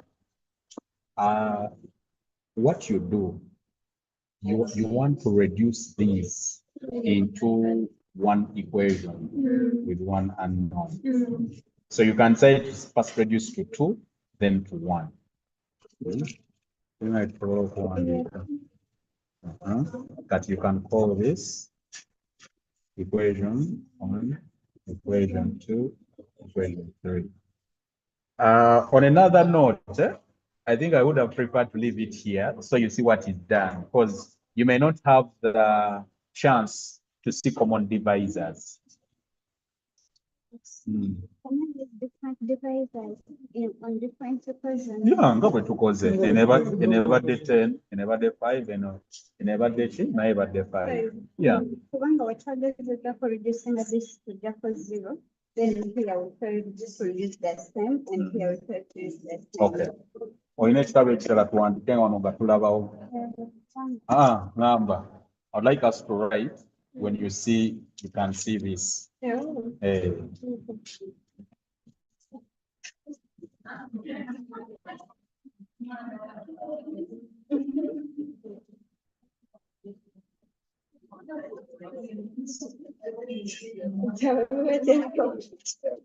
Biweddeko. Kakati. Tugenda kukozesa, we are going to use elimination, substitution, zonna wano zikola. That when you look at this equation, if this is our equation 1, together cause equation 1 and equation 2. So using equation 1 and 2. Equation 1 and 2. This is ziri ezisooka 1, 2, then 3. So you pair them for just reducing. Equation 1 and 2. 100x. So can elimination. So which variable do you like to eliminate? Y. What will happen? Coefficient here energy. Edda wano, eno edda wano.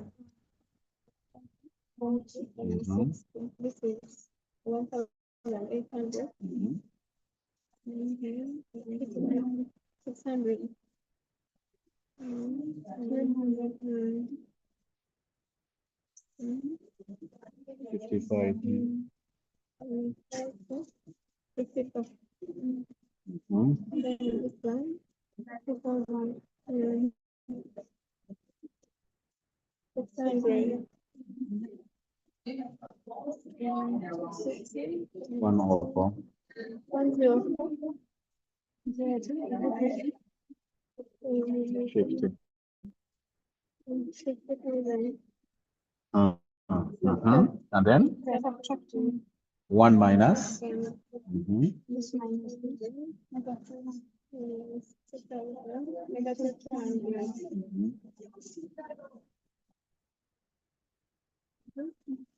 Okay, minus. Yeah. Minus. With 680. 7. 7 what? Negative. Is equal to 4,000. Yeah, perfect. That's how you say. Ogiyite 4. Kati oddemu okombayininge. Substitute. You are now reducing to 2 equations. Ojia, you started from 3. You're going to get to 2. Now you'll get into 1. So now combine any 2. This and this. 2 and Equation. 2 and 3. Rewrite 100x to y plus 5z is equal to 10z.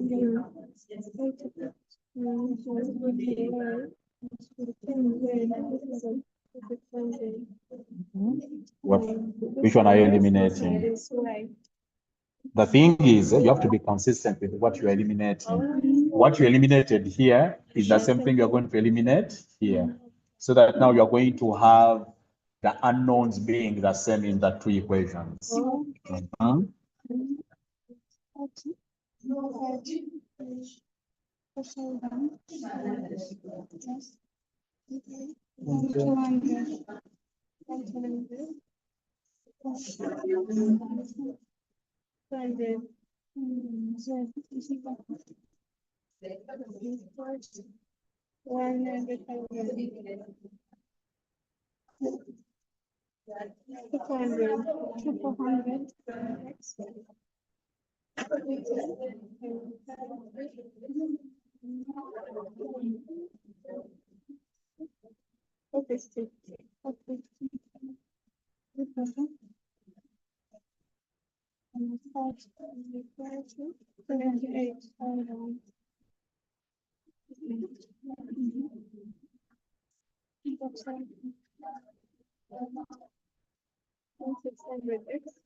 Hey, it's that one.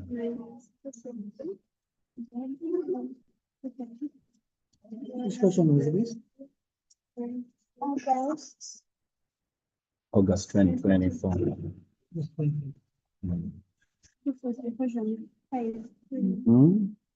Kati ogenda gatta 5 and what? And 4. Remember, oyagala kubeera ne equation emu ne unknown emu. Kati What about this time?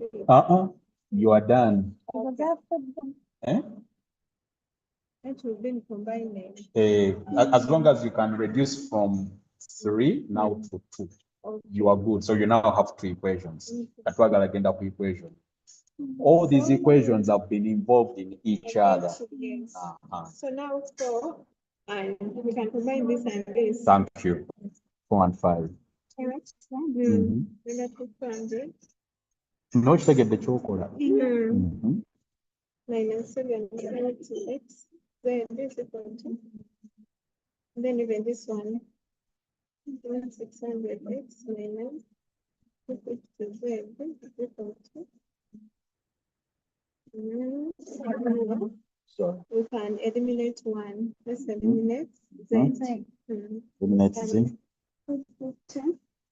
I think it carries the negative. Yes, it's negative. Even this one, negative 7. Negative 5 minus negative. 50. 50.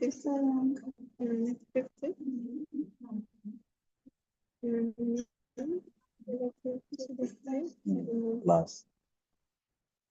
Negative 7. Plus 185,000. Z is equal to negative minus that one. Negative 1 million.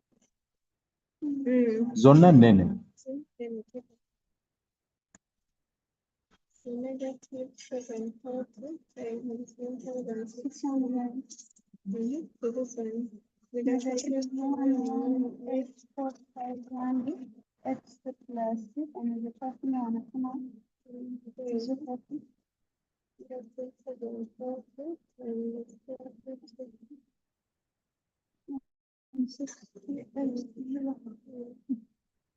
so this and this will cancel, then you get 50 minus this. So you'll be adding. Okay. It is 50,000. Plus, huh? Negative 184,000. Is it 1, 2, 3, 5, 0, 0, 0, X. Is it 1 million? Minus negative 162. Negative, which are definitely 1.5. Just will be 17. 1, 7. 280. Mm.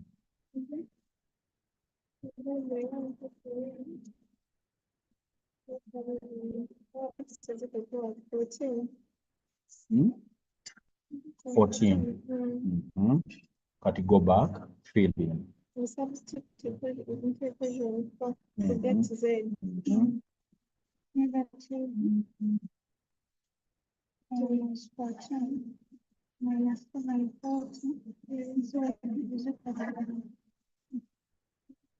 I'm sorry.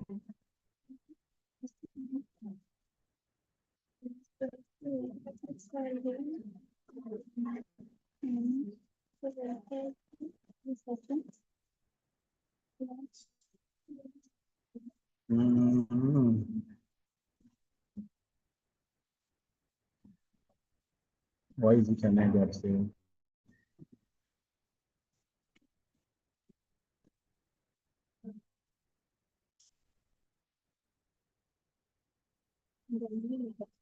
Yeah, I'm talking about.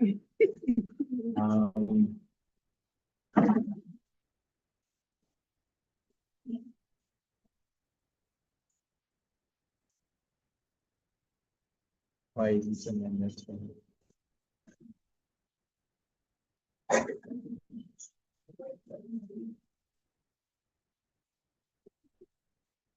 United No, these are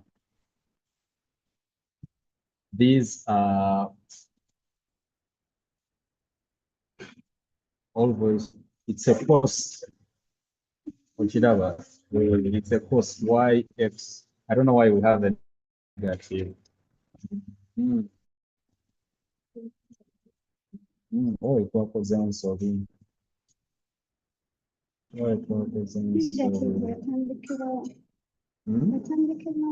one.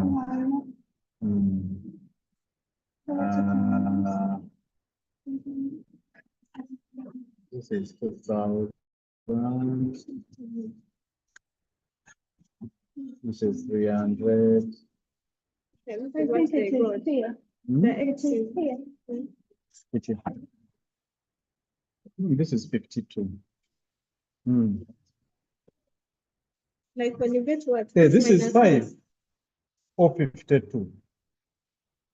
Oh, yeah. You're right. It is. That's 100.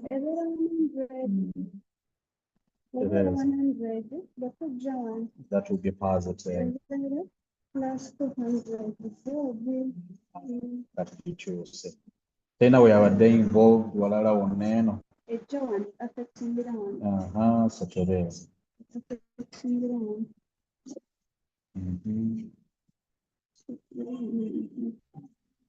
It's plus, eh? We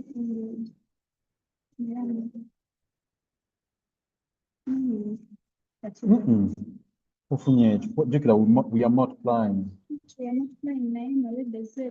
This Z, which is what we are carrying. Okay. I don't know.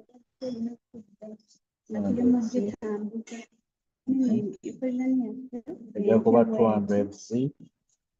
Plus 200 Z Uh-huh. equaling to 10,000 minus. Plus. No.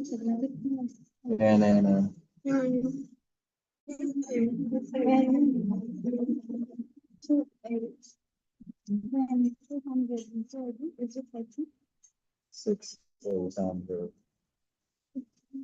Aina chia. 6,800 divided by Is equal to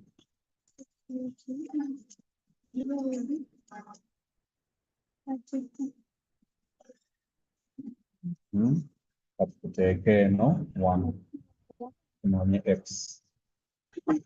Or take in 1 of 4 or 5. So look, take one. We are looking for Y. We are looking for X. Because Z was combined. X is here. Kitwala kyonna.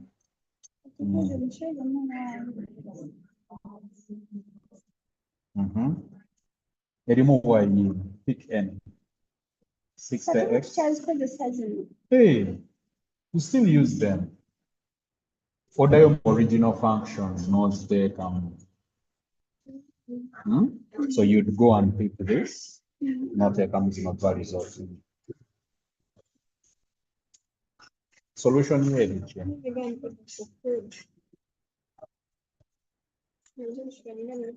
X here.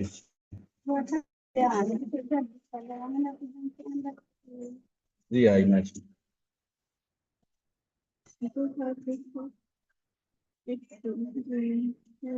X is 20.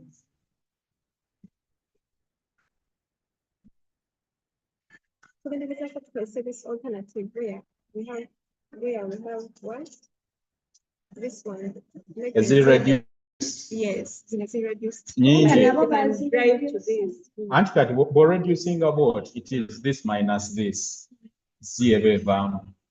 When you combine this minus this then you combine this with n of them, multiply it through by 3. The way we've reduced the right track. Yeah. Yeah. Okay, there is where you cannot reduce that you can combine. You can combine.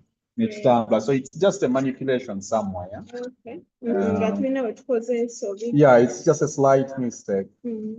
Slight mistake. Katolaba, no, it's still affecting. No. And I tried to touch no. 5Z. Manipulation. Manipulation. You see, you were eliminating Z. No jono kozesa value yayo wano. So yazze ne multiplying. Kati neno ino gitereza. This is 200. Okay. Obo ino gitereza. So I'm going to redo after what I would like you to do not use his. Because in another instance, you won't be able to reduce. Okay. Yeah, that's the only challenge. But it's a coefficient. Where you can have a common divisor. So chigezeko what? What are the common divisor? Well and good. It is equation 1 minus equation 2. Then you combine this with either of these. You can say 3 of these minus this equation. Yeah. So you're welcome. Yeah, please do. I'll be glad.